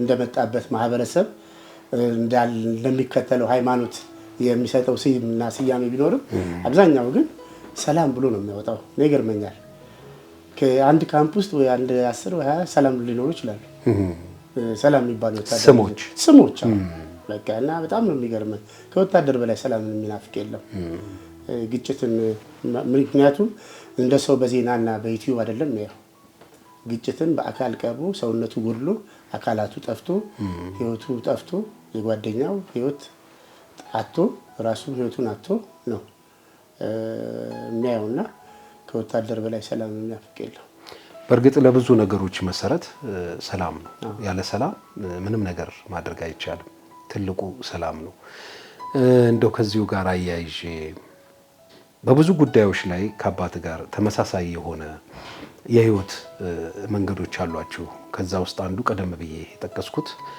አባት በጣም ብርቱ የግጥምና የዜማ ደራሲ ናቸው አንተም ባለህበት ቦታ ላይ ለበርካታ ድምጻያኖች ይሄንን ነው ከውናል ለሞኑ ምን ያህል ስራዎች ሰርታል ለነማንስ ሰጣል ያው አባቴ ሰራቸው የነበሩ ስራዎች ያው በክፍል ነው ለክብር ዘበኛ ናቸው አብዛኛው የሰጣቸው ድምጻን የክብር ዘበኛ ድምጻን ናቸው በጦር ሰራዊት ውስጥ ወይ በመከላከያው ስትኖር ባለህበት ባለህበት የኦርኬስትራ ውስጥ ላሉ ልጆች ነው የምትሰጠው በርካታ ስራዎች እዛ የተሰሩ ናቸው በጣም በርካቶች ናቸው እስቲ ከሚታወቅ አንድ ሁለቱን እስቲ በዜማ ድምጽ እንዳለ አቃለሁ ያው ግድ የለም እስቲ አንድ ሁለቱን የህዝብ አደራ ወኔ ሰንቄ ለበሙሉነት ዝናር ታጥቄ ለክቡር ሙያ የታጨሁኝ በፍጹም ታማኝ ወታደር ነኝ የህዝብ አደራ ወኔ ሰንቄ በሙሉነት ዝናር ታጥቄ ለክቡር ሙያ የታጨሁኝ በፍጹም ታማኝ ወታደር ነኝ እንግዲህ ድምጽ ልኬቱን ያው እኔ ስለ ብዙ አድማጭ ይፈርዳል ስለማልጫወት ለሚጫወቱ ልጆች ነው የምሰጠው። እንዲሁም ከውጪ ላሉ ድምጻውያን የሰጠዋቸው ስራዎች አሉ፣ የወጡም ያልወጡም አለ። አስቴር የምትባል ልጅ መሰለኝ ያው በካርታ ዙሪያ የሰጠዋት ነበርና መጫወት ነው። እስቲ ስለሱ እንት ግጥሙ ራሱ ነው በጣም የተገረምኩበት ነው። የምታስታውሰው ከሆነ እስቲ በጣም ከረጅም ጊዜ በፊት ስለነበር አላስታውሰውም። እስቲ አሁን ወይ ዩቲዩብ ላይ እናንተ ፈልጋችሁ ካገኛችሁት ወይ ምን እንፈልገዋለሁ። ሐሳቡ ከካርታ ጨዋታ ጋር መዞ መጣልን ከዛ በኋላ ህይወት ምን አይነት አደጋ ላይ ልትወድቅ እንደምትችል የሚያሳይ ግጥም ነው። አስታውሳለሁ። ጣይልኝ ይለኛል ምን ልጣልለት እኔ መሳብ እንጂ መቁረጥ አላውቅበት እንዴት ሆናለሁ አንድ ልቤን ጥዬ ጦሩን እንትን አድርጎ ምናምን እና ዳይመንድን ፈልገው እንትን እያደረጉ ወድቆ አለቀ ልቡ የሚል የሆነ መልእክት አለው። መስማቴን አስታውሳለሁ። መጫወት ነው መጫወት ካርታ አንዱ ሊያሸንፍ አንዱ ሊረታ የጨዋታው ህግ ካርታ ዋጋ አንዱን መጣል ነው አንዱ ሊዘጋ ያለ እንትን ሐሳቡ አሪፍ ነው። አሁን ደግሞ ብትሰራው ራሱ ልጅቷ ካለች አይቻት አላውቅም። አስቴር ካለሽ ያው ይሄ መልእክት በዚህ በኩል ይድረስሽ። የሚገርም ስራዎች ናቸው። በርካታ ስራዎች አሉ። በቅርቡም የሚወጣ አንድ አልበም አለ። እዛ ላይ አንድ 4-5 ስራዎች አሉ። የሚገርም ነው። ከዚህ በኋላ ቆርጬ መጥቻለሁ። ዜማና ግጥም ስትፈልጉ ደውሉ። በዳንኤል በኩል እንገናኛለን። ማለት እስካሁን ድረስ በነፃ ነው የምንሰጠው። ልክ እንደ አባቶቻችን ዘመን ነው። ክፍል ውስጥ የሚሰሩ ስራዎች የባህላዊ ስራ ይሁን የወታደራዊ ቅስቀሳ ይሁን የፍቅር ወታደር ፍቅርም ያውቃል ነው ፍቅር በጣም ያውቃል። የፍቅርም ዜማዎች ይሁኑ ግጥሞች በነፃ ነው ለክፍላችን የምናበረክታቸው። እስካሁን ባለፉት 27 ዓመታት በውትድርና ኖር ያለው አሁን ውትድርና ውስጥ ያለሁት እና በዚህ 27 ጉዞ ውስጥ እንግዲህ በርካታ ስራዎች ሰርቻለሁ። ግን እንትን የሚያመጡ አይደሉም። ካሁን በኋላ ግን ቢያንስ ውጭ ላለው ማህበረሰብ ይድረስ በሚል ሁኔታ ግጥምና ዜማዎችን መስጠትም ጀምሬያለሁ። ወደፊት መስጠት ቀጥላለሁ። በጣም ጥሩ ነው። እንደው እዚህ ጋር ጠቀስ ስታደርግ 27 ዓመት በወታደርነት በመከላከያ ሰራዊት ከመሃል ሀገር እስከ ዳር ድንበር ዘርፉ የሚፈልገውን ነገር እያበረከትክ ነው ያለው። በጣም ይቅርታ አድርግልኝ ተጸጽቻለሁ። እውነት በእድሜህ በዘመንህ በከፈልከው መስዋዕትነት ልክ ባደረከው ተጋድሎ ልክ ሀገሪቷ የሰጠችህን ማዕረግ ባለመጥቀሴ በጣም ይቅርታ። ጌታ ይመስገን። በመከላከያ ሰራዊት ውስጥ የሻለቅነት ማዕረግ ያለው ወታደር ነው። ሻለቃ ወታደር ጌታ ይመስገን። አሁን በቀጥታ ወደ መድረክ የተገጣጠምኩት ልክ እንደ መኪና ቀኝ እጄ ከጃፓን ግራ እጄ ከቻይና ጸጉሬ ከጃማይካ ደረቴ ከስሪላንካ ጨጓራዬ ከአሜሪካ ከለሬ ከኮካ ደሜ ከኢትዮጵያ ከጥቁር አፈሯ ተበጥቶ ተጠይቄ የተሰራ የእግዚአብሔር ግሩም ድንቅ ስራ በኢትዮጵያዊነት የሚኮራ ልቤ ስሜ የማያስቸግር 3 ፊደል ነው። ቾምቤ ይባላለሁ። በስፋት በመገናኛ ብዙሃን ያዩህ ከቀድሞ ጠቅላይ ሚኒስትር አቶ መለስ ዜናዊ በተገኙበት አንድ መድረክ ላይ ነው። ስለዛ መድረክ እስቲ አውራኝ። አዎ በመቀሌ ነው ማለት ውትድርና ላይ ጀመርኩት። በምስራቅ እዝ ነው። ምስራቅ እዝ ነው የተመደብኩት። ኦጋዴን ነው። እግረኛ ተዋጊ ነበርኩኝ። 32ኛ ክፍለ ጦር ወልወል ክፍለ ጦር የምትባል እዛ ውስጥ ነበር ተዋጊ ነበርኩት። ከዛ ወደ ቡሬ ግንባር ሄድን። በውጊያ አሳለፍኩኝ። በውጊያ ተካፍዬ ቆስያለሁ። ከዛ ከተረፍን በኋላ ነው ወደ ሙዚቀኛ እንድንመለመል ያደረጉን። ወደ ሙዚቀኛ በፊትም ሂንት ስለነበረ ወደ ሙዚቃ ክፍል እንድገባ ያደረጉኝ። ከዛ በኋላ ወደ ምስራቅ እዝ መጣሁ። ከምስራቅ እዝ የተወሰነ ዓመታት ከኖርኩ በኋላ ወደ ሰሜን እዝ፣ ከሰሜን እዝ አሁን ደግሞ ወደ ማዕከላዊ እዝ አለሁ ማለት ነው። ሰሜን እዝ ላይ ያለ ነው። ሰሜን እዝ ላይ ያለን በአገር አቀፍ ደረጃ የገበሬዎች ሽልማት ነበር እና የዛን ጊዜ 4 ኢህአዴግ ድርጅቶች ናቸው ገበሬም ያላቸው የሚሸለሙትም የሆነ ፕሮግራም ሲዘጋጅ ገበሬ ነው። የአፋርም ገበሬ አለ፣ የሶማሌም ገበሬ አለ። ግን የአርሶ አደር ተብሎ ከ4ቱ ክልሎች ብቻ የትግራይ፣ አማራ፣ ኦሮሚያና የደቡብ ኢህአዴግ ገበሬዎች ሽልማት ነበርና እዛ መድረክ ላይ ያው ከትግራይ ፖሊስ ኦርኬስትራ ጋር አብረን እንሰራለን። ምክንያቱም የብሔር ብሔረሰብ ሙዚቃ ሲኖር በጋራ ነበር የምንሰራውና እዛ ስንሰራ ነው ጠቅላይ ሚኒስትሩ ወደዛ ቦታ የመጡት ክቡር ጠቅላይ ሚኒስትር መለስ ዜናዊ እና ሁሉ ጊዜ አሁን ክቡር ብለህ ብትጀምር የተለመደ እሳቸው 1 ቢሊዮን ጊዜ የሰሙት ናቸውና እንዴት አድርጌ ልቅረብ ይያልኩና ያልኩህን ነገር አልኳቸው። እኔም በማየት እድለኛ ነው። ግማሹ ይቆጣ ነበር፣ ግማሹ ደግሞ ቀጥታ ስርጭት ነው። አስቆሙት። ኢቲቪ ማስቆም አይችልም። ጠቅላይ ሚኒስትሮች የእንግሊዙም የአውስትራሊያውም የሁሉም ጠቅላይ ሚኒስትር እኔን ለማየት እድለኛ አልሆነም። የመጀመሪያው ጠቅላይ ሚኒስትር ነው። እኔም በማየት እንኳን ደስ ያሎት፣ እንኳን ደስ ያሎት፣ እንኳን ደስ ያሎት። ማስቆም አይችልም ኢቲቪ። እዛ በጣም እሱ በጣም ነው የተደሰተው። በጣም ነው ሳቀው ጠቅላይ ሚኒስትር። እኔ ሲተላለፍ ከዛ በኋላ እንደውም ሄደን ፎቶ በጋራ የመነሳት እድሉ ነው ሲተላለፍ ያየሁኝ ነበርና መጀመሪያ አለቃዬ እንዲህ እያለኝ ነበር ከመድረክ አዛ እሱ ስቆ ሲያጨበጭብ ማለት አይታ መልሳ መጀመሪያ አስበው በጣም ብዙ ሰው በቃ ድፍረቱ ነው ያሉት የሀገሪቱን ጠቅላይ ሚኒስትር እኔን በማየት እርሶ እድለኛ ነው ተወጣ። ምክንያቱም እሱ በየቀኑ በቴሌቪዥን ይታያል፣ እኔ የመታየት እድል የለኝም በቴሌቪዥን። ስለዚህ እሱ ነው እኔን ፈልጎ የማያገኘኝ። እኔም እኮ እውነት እኮ ነው ከአንድ ጓደኛ አለ ከሼክ አላሙዲን በልጠዋለሁ ምናምን እንዴት ነው እኔ በድህነት በልጠዋለሁ በፍጹም የምትበላለጥበት መንገድ አለ። እውነት ነው። እሱም የራሱ ስራ ኃላፊነት አለው። በጣም የተከበረ ሰው ነበር። ያው ነፍሱን በገነት ያኑረው እና ያ ነው መድረክ ላይ የነበረውና ቤት ሁሉ ደውለው ለማዘር አጋጣሚ እነሱ የማየት እድል አልነበራቸውም። አረ ልጅሽ ምናምን እንደዚህ ምን ብለህ ነው ምን አድርገህ ነው ከዛ ከመድረክ ከወጣ በኋላ ወደ 100 ምናምን 80 ምናምን ስልክ ነው የተደወለው። ዛማ እኔም የእሱን አቀባበል ሁኔታና ካየሁ በኋላ ሬዛን ኢቲቪ አላቅ ምን አላቅ ጭነው እንትን አድርገዋል። በርካታ እንትን መልካም እንትንም አለ ድፍረቴን ያደነቋሉ። እንዲሁም ደግሞ የተለያየ ኮሜንቶች የሚሰጡ ነበሩ።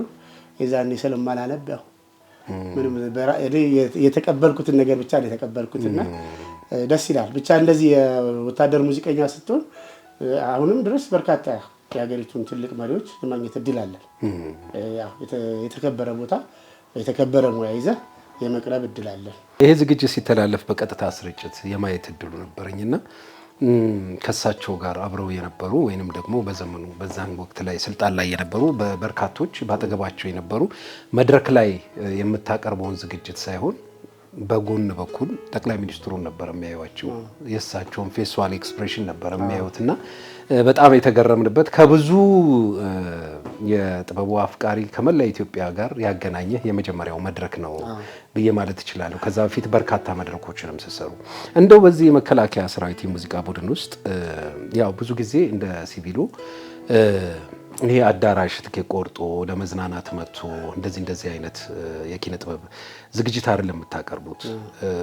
ወታደሩ ወኔ እንዲላበስ ነገ ላለበት ትግል ቆራጥ እንዲሆን ከመሳሰለው ነገር ጋር ተያይዞ ያንን የሙዚቃ ዝግጅት ለማቅረብ የምትሄዱበት መንገድ ራሱ የውትድርናን ሙያ ወይንም የውትድርናን መንገድ የሚጠይቅ ነውና በዚህ እንቅስቃሴ ውስጥ ያጋጠሙ ነገሮች የሉም ወይ? ብዙ ነገር ያጋጥማል ማለት አሁን ሄደህ ለሰራዊቱ ስታሳይ እሱ የሚሰጥህ ምላሽ ደጋግሜ የምንወድ እድሜ ልኬን ባገለገልኩ ለምታስብበት ነው። በዚህ ላይ ሰራዊት ሙዚቃ ይወዳል። ሙዚቃ አንድ ግጥም ሙዚቃ እንደዚህ አይነት ነገሮች የመቀስቀሻ ኪነ ጥበብ በደንብ የምትጠቀምበት ነው። አይምሮን ማደሻ ነው። ስለዚህ በሆነ አመታት ውስጥ ነው ልትሄድ የምትችለው። ስትሄድ ግን በጣም በጥሩ ክብር እንጃ ሌላ ቦታ ብትሄድ እንደማታገኘው ስሜትኛ ብዙ ቦታ እንሰራለን። ማረሚያ ቤት ሄደን እንደታሰሩ ሰርተን እናውቃለን። ሲቪል ባለስልጣኖች አሁን ነጋዴን ማሳቅ ይከብዳል። ነጋዴ ካልኩሌሽን ላይ ነው ያለው። ሀሳቦችን ማሳቅ ይከብዳል። እሺ እንደውት ገጠመ። ወታደር ግን የሆነ ነገር ስትለው ይስቃል፣ ይደሰታል። አንድ የሚቀመጥ የለም። በሁሉም ብሔር ብሔረሰብ ሙዚቃ ይጨፍራል። በቃ ቢቻለው ማይቻለው የዛኛውን ብሔረሰብ ጨዋታ ይጨፍራል ወታደር። ይሄ ስሜቱ ግን እድሜ ልክ ምንም በገንዘብ የሚተመን ነገር ባታገኝበትም የመንፈስ እርካታ ግን ይሰጣል። ያን ነገር ነው እኔ ብዙ ጊዜ በቃ ህይወት የገጠመኝ ብዬ የማስበው። ባለስልጣኖች ለብቻቸው ታገኛለህ፣ ነጋዴ ተማሪዎች ታገኛለህ፣ ዩኒቨርሲቲዎች ሄደን እንሰራለን።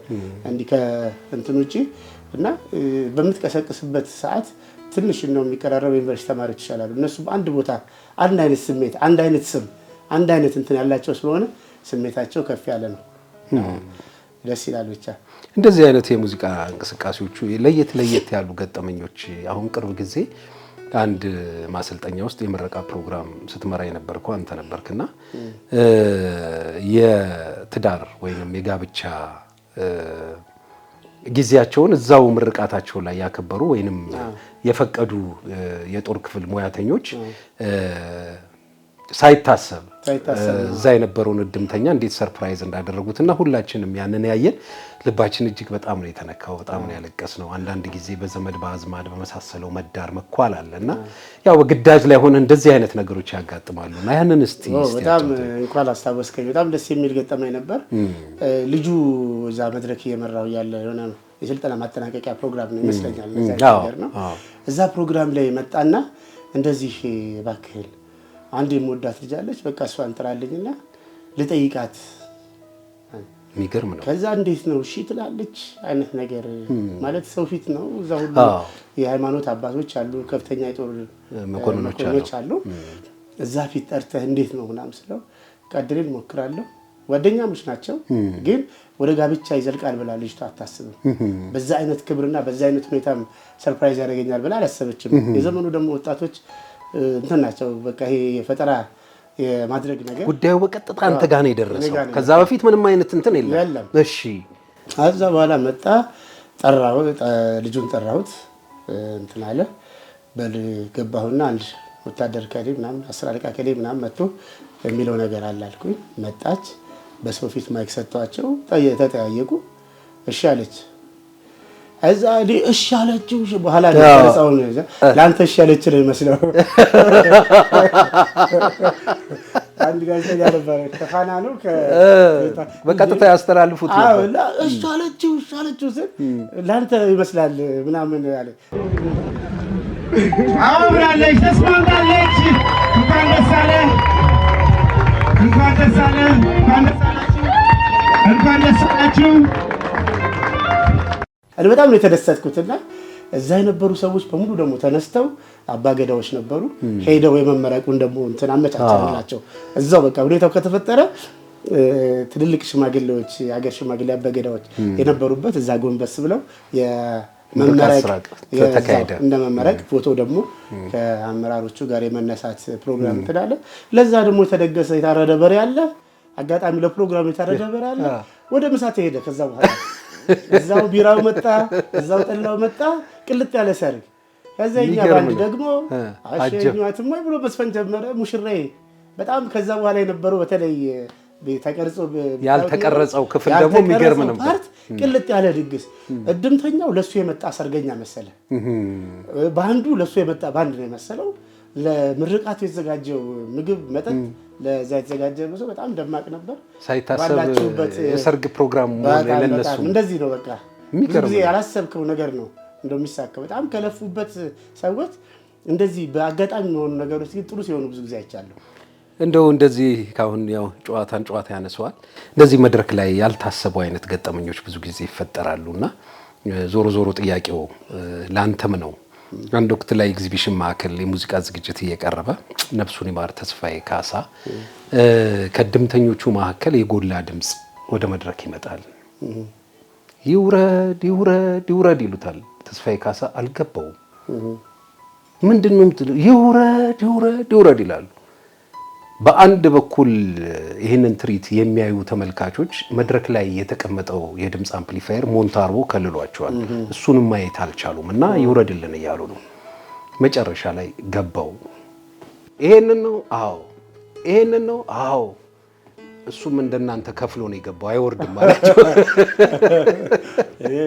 እዛው መድረክ ላይ ታማኝ አዲስ ልብስ ለብሶ ብሔራዊ ቲያትር ሲወጣ ፕስ ሲሉት ለአዲስ ልብስ ፕስ ሲሉ ጎማ ሲተነፍስ እዛው እንደዚህ እንትን እያለ ብዙ የመድረክ ላይ ገጠመኞች አሉ። አንተ መድረክ ላይ ማለት እንዲህ አትይዛቸውም እንጂ ብዙ ነገር ነው።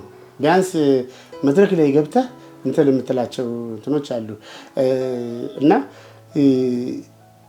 አሁን እንደዚህ ድንገት ስትጠየቅ አይመጣልህም እንጂ የአንድ ከፕራይም ሚኒስትሩ ጋር የነበረው አንድ ገጠመኝ ነው። ከሀገሪቱ ቁንጮ መሪዎች ጀምሮ ስታገኝ የምትቀርብበት የተለያየ አይነት አፕሮች አለ። እንደዛ አይነት ነገሮች አሉ። ማን እንደሆነ አላስታውስም። የትኛው ባለስልጣን ነው እንጃ። እንደዚህ እርሱ የሀገር እንትን እዚህ ምናምን ሚኒስትር መስሪያ ቤት መሪ ኖት፣ እኔም የመድረክ መሪ ነኝ እና ሁለት መሪዎች ነው የተገናኘው እንዳካብዱ አይነት አልተቀረጸም እና እንደዚህ እርሱም የዚህ መስሪያ ቤት ምናምን መሪ ኖት፣ እኔም የዚህ ምናምን መድረክ መሪ ነኝ እና ሁለት መሪዎች ነው የተገናኘው ነው ደላኑት ምናምን ብዬ በጣም ፈን ያደርጋሉ። እነሱ ሁሉ ጊዜ እንትን ነው የሚያጋጥማቸው። እኔ ባለስልጣኖች ሳገኝ በጣም እንትን ይለኛል። ወደ ፈን ነገር ሰው ናቸው። በእያንዳንዱ ትልልቅ ሰው ውስጥ ጊዜ የሚጠብቅ መጫወት የሚፈልግ ህፃን ልጅ አለ። ጊዜ ነው የሚጠብቀው። የሆነ ጭቃ ቢያቦካ ከሰው ጋር ቢዘል ከሰው ጋር እንትን ቢል ደስ ይለው የሚለው ልጅ አለ። እነሱ እኮ አሁን ስናያቸው እንትን ይመስላል እንጂ መሳቅ መጫወት ይወዳሉ፣ መዝናናት ይፈልጋሉ። ግን የኛ ሰው ባለስልጣን የሚለው የለመደው ፊት ያለ የሆነ እንትን ያለ እሱም ሳይወድ በግድ አንድ ደረጃ ከፍ ባለ ቁጥር እንትን እያለ ይመጣል እንጂ መጫወት ይፈልጋሉ።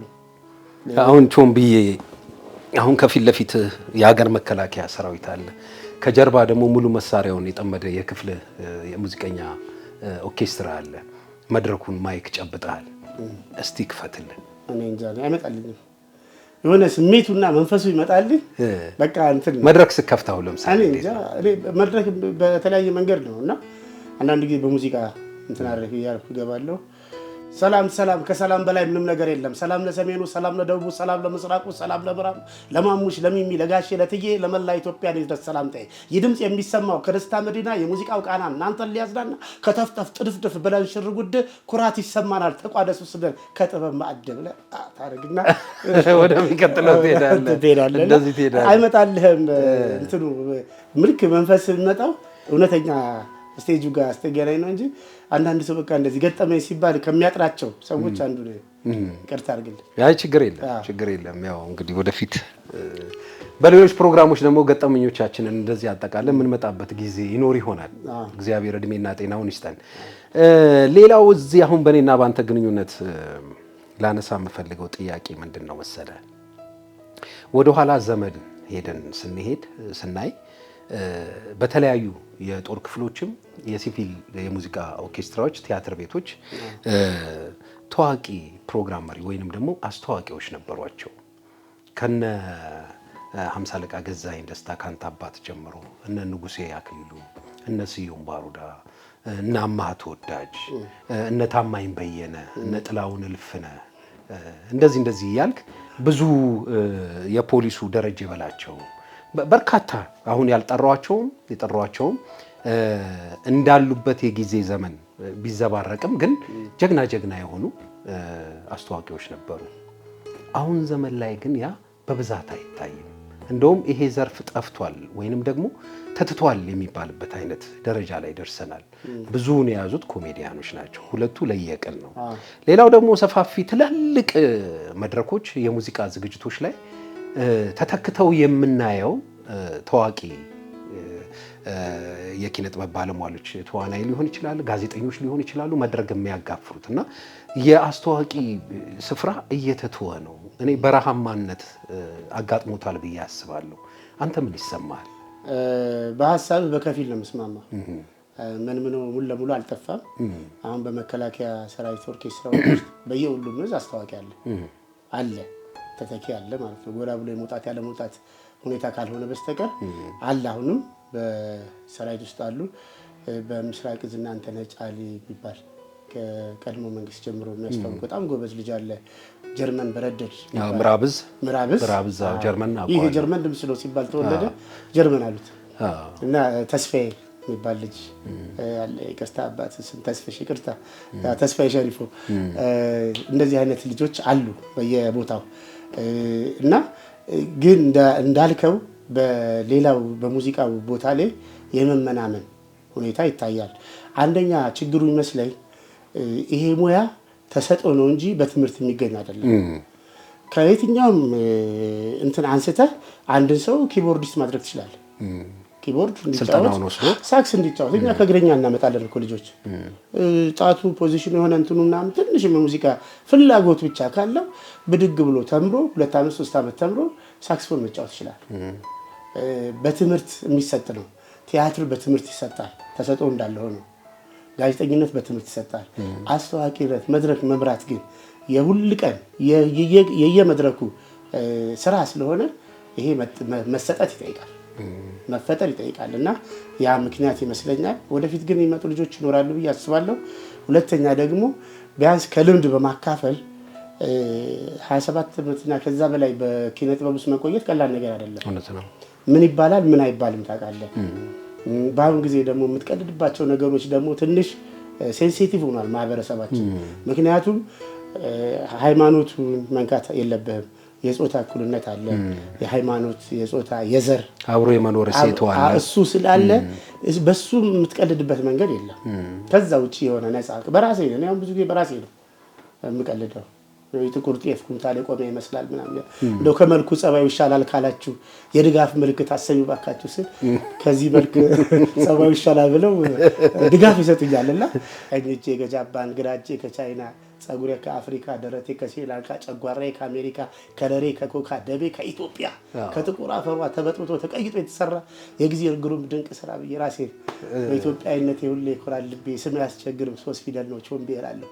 በጣም ጌታ ይመስገን የሚለው ትንሽ ረዘም ይላልና እንዳልከው አልቀጠለም እየሳሳ ነው የመጣውና ወደፊት እንግዲህ ተሰጥኦ ያላቸው ልጆች በማገዝ ነው እንጂ ልታስተምሩ አትችልም። ተሰጥኦውን እንዲያወጣ በማድረግ እንደዚህ አይነት አስተዋቂዎች የማምጣት ነገር ይኖራል። ብቃት ያላቸው ጋዜጠኞች፣ ብቃት ያላቸው የኪነ ጥበብ ሰዎች ብቃታቸው መድረክ መምራት ላይ ግን አይደለም። እሱን ታዝቤያለሁ። አንዳንዱ ጥሩ ሲሰራም አይቻለሁ። በትክክል እንደውም ይሄ ሰው አስተዋቂ ቢሆን ብለህ የምትመኘው አይነት ሰው አይቻለሁ። በፍጹም እዛ የነበራቸውን የኪነ ጥበብ ቦታ በቲያትሩ የነበራቸውን ስም በማይመጥን ደረጃ ሲንተባተቡ፣ ማዕረግ ሲያዛቡ፣ ኃላፊነት ሲያዛቡ፣ ስም ሲያዛቡ እንደዚህ አይነት ነገር የማየት ነገር አለና ይሄ ፕሮግራም መምራትና ማስተዋወቅ ራሱን የቻለ ነው። እያዋዛ ነው። ድርቅ ያለ እንትን ነው የሚሆነው። በቃ ተነሱ፣ የህሊና ጸሎት፣ ቁጭ በሉ፣ ክቡራቱ ከለከለ ይመጣሉ። ይህን ማንም ሰው ሊያደርገው የሚችለው በቃ ግን በዛ መሀል ግን ሰውን ፈታ የሚያደርግ ነገር ያስፈልጋል። ወደፊት እንግዲህ ጠቅልዬ አዲስ አበባ ስመጣ ይዤ ልጆችንም በማስተማር አይደለም አቅጣጫ በማሳየት ግን ይሄ ሙያ የተከበረው ሙያ እንዲመለስ አድርጋለሁ ብዬ አስባለሁ። እንደው በዚህ አሁን ባለህበት ሙያ ላይ ወደፊት ምን ለመስራት አቅዳል? ምንድን ነው የምታስበው? ያው ግዳጄን ጨርሼ ሙሉ ለሙሉ ከውትድርና ግዳጅ በክብር ወይም በጡረታ ከተሰናበትኩኝ በቀጥታ የማደርገው ነገሮች ያው ፊልሞች እጽፋለሁ። ስክሪፕቶች አሉኝ። በቲያትር መልክ የነበሩትን ወደ ፊልም አይነት እንትን የመቀየር ምክንያቱም ፊልም ድርጊት ነው ይገዛው። ያ ደግሞ ዲያሎግ ነው፣ ንግግር ነው ቲያትር ላይ መድረክ ሲሆንና እንደዛ አይነት ነገር ሀሳቦች አሉኝ። እነሱን ሰራለሁ። ግጥምና ዜማው ቸበችበዋለሁ፣ እንዲዳረስ አደርጋለሁ። ኑሮዬንም ደጉማለሁ። ልጆች ትምህርት ቤትም ከፍላለሁ። በእውነት አይጆም ብዬ እውነቴን ነው ውሸት አላውቅም። ቤተሰብና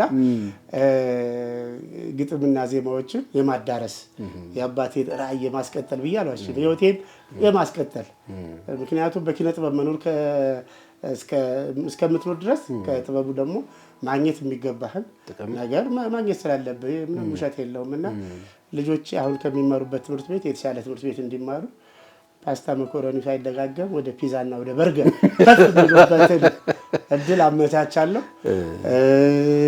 ከዛ ደግሞ ቲያትር ብሰራም ደስ ይለኛል። ቲያትር በደንብ መተወን እችላለሁ።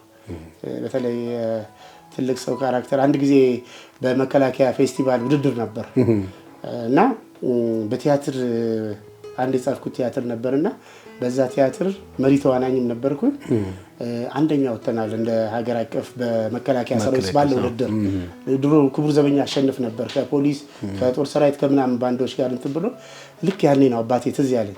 እዛ ባህር ዳር ላይ በቲያትር አንደኛ ተብሎ የኛ ሰሜን ዕዝ ነበር ነው ይዛኔ ስማችን ሲነሳ በጣም ነው እና የራሴው ድርሰት ራሴው ተዋናይ ሆንኩበትና የመጡት ደግሞ በነጌትነት ነው በሀገራችን ያለው አርቲስቶች እነ ኪሮስ እንዲሁም እነ ቶማስ የራስ ቲያትር ነበር አንጋፋ ናቸውና እንትናን ያስታወሰን ብሎ ሆነ አንጋፋ አርቲስት ነው የኔን ትወና እከሌ የሚባለው ማን ባልቻው ምናምን የሆነ አበባ አይደለም እንትን የሚባል የሆነ የሽማግሌ ካራክተር የሚሰራ እሱን ያስታወሰን ብለው ምስክርነት ያስጡትና ተውኔት ውስጥ መስራት እንትላለው። ከዛ ውጪ እንደዚህ መብቃት የሚፈልጉ ልጆች ካሉ መድረክ መምራት ሳስተዋል ያልከው ፓርት መስማማበት ያልከው በሌላ ቦታ ድሮ እኮ እስከ ናይት ክለብ ውስጥ ራሱ የሚያስተዋውቁ ሰው አለ። አሁን እኮ ዘፋኙ ራሱ እኮ ነው የሚያስተዋውቁት። ግርማ ዲናሬ ምናምን ያስተዋውቁ ነበር ያኔ። አዎ ዲናሬ የሚባል ልጅ ነበር ምስራቅ ዕዝ በጣም ጎበዝ ልጅ እና በየዘፈኑ አብዛኛው ራሱን ነው ፕሮሞት የሚያደርገው። አንዴ ነው ተመቻቸው አስተዋቂው ቢገልጽለት ይሻል ነበር። ተመቻቸው አይደለም አብዛኛው ሰው ከፍሎ ይገባል እንጂ ዘፋኞቹም አይዘፍኑም በአሁን ሰዓት። ካየህ ህዝቡን ነው የሚያዘፍኑት ማይክ ይዘው ይጀምራል እሱ ይከተላሉ ብሉ ለብሉ ሰው ዘፍኖ ነው የራሱን ዘፍኖ ነው የሚወጣው ሰው እንደው ባሁን ጊዜ እና ቀጣዩን ሙዚቀኛ ማን እንደሆነ አሁን የድሮኮ ሲያስተዋውቁ እኛም ስናስተዋውቅ ቁመቱን ልዩ ባህሪውን አድርገን አዲስ ዘፈን መሆኑን የዘፈኑን ፍሬ ሐሳብ ገልጸን ነው ሰውየው ወደ መድረክ የግጥም ደራሲው የዜማ ደራሲው ይገለጻል እውቅናም ይኖራል ማለት ነው። ሁለተኛ ደግሞ ዘፋኙ ሲገባ ማንነቱ ታውቋል። በተለይ አዳዲስ ወጣት ዘፋኞች በትልቆቹ መሸፈን በራሳቸው ጊዜ ባሁኑ እንደው በቲክቶክ በዩቲዩብ በመናምን በራሳቸው ጥረት ካለውጡ በስተቀር ያስተዋቂያ ለመኖርም መሰለኝ ይሄን እንትን የሚያደርገው ከሌ የሚባለው ዘፋኝ ይመጣል እንደዚህ ያለ እንትን ያደርጋል። ወደፊት ግን ይሄ ነገር ይስተካከላል ብዬ አስባለሁ። እንደ እግዚአብሔር ፈቃድ ነው። እኛ እናስባለን እግዚአብሔር ነው ይፈጽማል። እውነት ነው እና አምሳ አለቃ ገዛኸኝ ደስታ በዚህ በመድረክ ማስተዋወቁም ብቻም ሳይሆን ለታሪክ እንዲቀመጥ ያደረጉልን መንገድ ቀላል ነገር አይደለም። በዛን ሰዓት መድረክ ሲመሩ እያንዳንዱ ሙዚቃ ገጣሚው ማን እንደሆነ፣ ዜማ ደራሲው ማን እንደሆነ፣ ከሙዚቃ ያቀናበረው ማን እንደሆነ ለታሪክ እንዲቀመጥ አድርገው ዛሬም ድረስ እነዛን ሰዎች እንድናስታውሳቸውና ስራቸውን እንድናደንቅ የሆነበት መንገድ ነውና እንደ ቀላል የሚታይ አይደለም። ይህ አይነት መንገድ ቢለመድ ታሪክ ሰሪዎችን ትክክለኛ ቦታቸውን ያገኛሉ የሚል ስሜት አለኝ። እንግዲህ ፕሮግራማችንን በጣም ብዙ ነገር ነካክተናል። ወደ ማጠቃለሉን እንግዲህ ቀረ ወይንም ሳልገልጸው የምትለው ነገር ካለ እድሉን እስቲ ልስጥህ። ሳልገልጸው የምለው ነገር ያው አባቴ ወልዶ ስሜቱ እንዲጋባብኝ አድርጎ መጽሐፍ እንዳነብ አድርጎ በአንጾ እዚህ ስላደረሰኝ ባለበት ቦታ ምስጋና ይድረሰው። በተለያየ የጦር ክፍሎች ተዘዋውሬ በሰራሁባቸው የነበሩ መሪዎቼ በሙሉ ለእኔ ጥሩ አመለካከት ያላቸው ናቸውና እነሱን እጅግ አድርጌ አመሰግናለሁ። ቤተሰቤ እናቴ ባለችበት አሁን ሀገር ውስጥ የለችም። ዞሮ እናቴ ታሪኳ ተክሎ ወድሻለሁ በስርዓት እንድናድግ ካደረግሽን መካከል አንዱ ልጅሽ ነኝ፣ አመሰግንሻለሁ። እህቶቼ ወንድሞቼ አመሰግናለሁ። ባለትዳርና የሁለት ልጆች አባት የአንድ ሚስት ባል ነኝ እና ሁለት ልጆች አሉኝ። አሜንና ብሩክ ይባላሉ። ባለቤቴ ጸደይ ንጉሴ ትባላለች። በጣም ቆንጅዬ ነች። ጸጉሯ እዚህ ጋር ነው የሚደርሰው። ወታደር ነች እና በውትድርና ውስጥ 18 ዓመት እሷም ቆይታ አድርጋለች። አተኳኮሷን አይቼ ነው ተፈቀርኳት። የመጀመሪያ ቀን አንበሳ አትስትም ናች ልጅ በቃ ትዳር ውስጥ ብትገባ ምን ያህል ዛሬ ስላልተመቻት ነው እንጂ ይዣት ትመጣ ነበር። አጋጣሚ ሌላ ስራ ስላላት ነው። ምርጥ ድምጽ አላት። እውነትና በእውነት ድምጻዊ ናት። አዎ በቃ ከብዙነሽ በቀለና ከሂሩት በቀለ ቀጥሎ ማደንቃት እሷን ነው። በሌላ ጊዜ እሷን እንግዳ እናረጋታለን። እሷ ሙሉ እንግዳ ብትደረግ በጣም እናረጋታለን። በጣም የሚገርም ድምጽ አላት። ወደፊት እንግዲህ ነጠላ ዜማዎቹን ሁለቱን ልጆች ነጠላዎቹን ቀድሜ ያስቀደምኩ እንጂ ሌላ እንትኑ እንሰራለንና ጸዲ አይዞሽ እወድሻለሁ በቃ እዚህ ፊት የምናገረው ነገር እንደምወድሽ ነው። ብዙ ጊዜ ነግራታለሁ ግን ደግሞ ሲነግሯቸው ደስ ይላቸዋል የሚል ሳይኮሎጂ መጽሐፍ ላይ ስላነበብኩኝ እና እወድሻለሁ አፈቅርሻለሁ። ልጆቼ ማሜና ብሩክ በጣም ነው የምወዳችሁ። ጎብዙ በርቱ። ያው የወታደር ልጅ ጠንካራ ነው። ብዙ ጊዜ ቅርብ ሆነ የማሳደግ ነገር የለም። የሁሉ ሀገር ልጅ ሆኖ ነው የሚያድገው። መሳይ ተፈራ የሁሉ ሀገር ልጅ የሚል ዘፈን አለውና ሐረር ትወለዳለህ፣ መቀሌ ትኖራለህ፣ ለቀምት ትሄዳለህ፣ ጅማ ትገባለህ፣ ሲዳማ አዋሳ ትሄዳለህ። ስለዚህ አባቱ በዞረበት ቦታ በሙሉ ነው የወታደር ልጅ ዞሮ የሚያድገው። አሁን የት ነው ያለኸው? አሁን ላይ ጅማ ነው ያለሁት። ጅማ ነው። ፈረንጅ አራዳ መንቲና ሳሪስ ላይ ነው ያለነውና ሰቃበር ሸዋበር በጣም ምርጥ ነው ጅማ። እና የወታደር ልጅ መሆን ጥንካሬን ይጠይቃል። አብረው ነው የሚዘምቱት፣ አብረው ነው የሚንቀሳቀሱት። እኔ እንደው ነገር አበዛህ እንዳትለኝ እንጂ ሁለታችን አንድ ቦታ ነበር የምንሰራው ከባለቤቴ ጋርና ለሊት 9 ሰዓት ስንሄድ ቆልፈንባቸው ሁሉ ሄደን እናውቃለን። ለሰው ቁልፍ ሰተን ጠዋት ሲነጋ የትምህርት ቤት ዩኒፎርማቸውን መቀሌ እያለን የትምህርት ቤት ዩኒፎርማቸውን ጎረቤት አልብሰው እንዲልካቸው እኛ 9 ሰዓት ጉዞ ተጉዘናል። በኦራል ነው የምንጓዘው እኛ በኦራል እየገሰገስን ወደ አይጋ ወደ አድዋ ወደ ምናምን እንጓዛለን። ስንጓዝ ልጆቻችን እዛ አስቀምጠን ነው ለዛውም በጣም ህፃናት ሆነው እና ጎረቤት ሲነጋ ከፍቶላቸው አንዳንድ ጊዜ የማስበው እንደው ሰዓት አደጋ ቢነሳስ የሆነ መጥፎ ነገር ቢመጣስ ቆልፈበት እንዴት ልጅ ላይ ትሄዳለህ? ሁሉም የራሱን ነው ምድራራት የሚችለው ግን ጥሩ ደጋግና ጥሩ ቤተሰብ ስለነበረን በየቦታው የምናፈራው ሐረር ብሄድ በቃ ደብረ ዘይት ብሄድ ቢሾፍቱ ቤተሰብ ነው ሁሉም። ጅማ ብሄድ ለቀምት ብሄድ መቀሌ ትግራይ ጠቅላላ ሙሉ ቤተሰብ ነው ለኔ። በየዞርክበት በሙሉ ጥሩ ዝምድናን የማፍራት እንትን አለና የወታደር ልጅ መሆን ከባድ ነው። አባትና እናትህ አደጋ የሚያጋጥም ምንም የሚያጋጥም በጋራ ነው። መስዋዕትነት ቢከፍሉም አንድ ላይ ነው።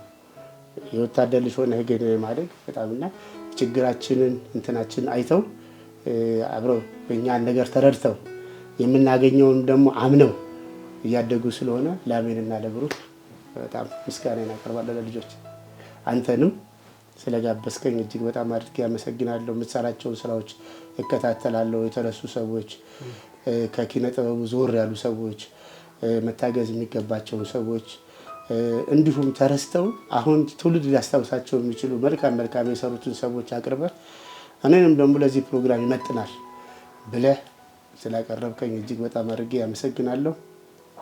ዝግጅቱም በይበልጥ እያማረ እንደሚሄድ ተስፋ አድርጋለሁ።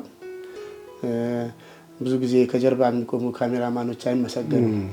ፊት ለፊት ያለው ኢንተርቪው የሚያደርገው ጋዜጠኛው ብቻ ነው እና ረጅሙን ድካም አሁን ከኛ ጋር ሆነው ቀረጻ ለሚያካሂዱት ከዚህ በኋላም ደግሞ በኤዲቲንግ በተለይ በሁሉ ነገር ለሚካፈሉ ይሄ ዝግጅቱ አምሮ የቀረበው በነዛ ለ3 ሰዓት ለ2 ሰዓት ቆሞ በሚቀርጹ ካሜራማኖችና የቴክኒክ ሙያተኞች ኤዲት በሚያደርጉ ሙያተኞች ነው። አሁን እንደዚህ አምሮ እየተላለፈ ያለውና ከጀርባ ላሉ ካሜራማኖች ሙያተኞች በሙሉ ምስጋናዬን አቀርባለሁ። ኢትዮጵያ ወደፊት ሰላሟ የተሟላ ይሆናል። መከባበር መዋደድ ያስፈልጋል። ዘረኝነትን መጠየፍ አለብን።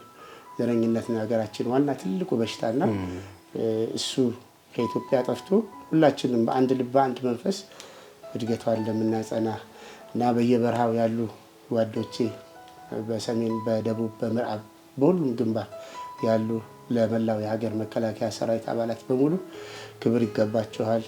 እናንተ መኖር ነው እኛን እያኖረን ያለውና ባላችሁበት በርቱ ጓዶቼ። እመጣለሁ። እጅግ በጣም እናመሰግናለን ሻለቃ ጌታ ይመስገን ገዛኸኝ ደስታ ወይንም ቾምቤ።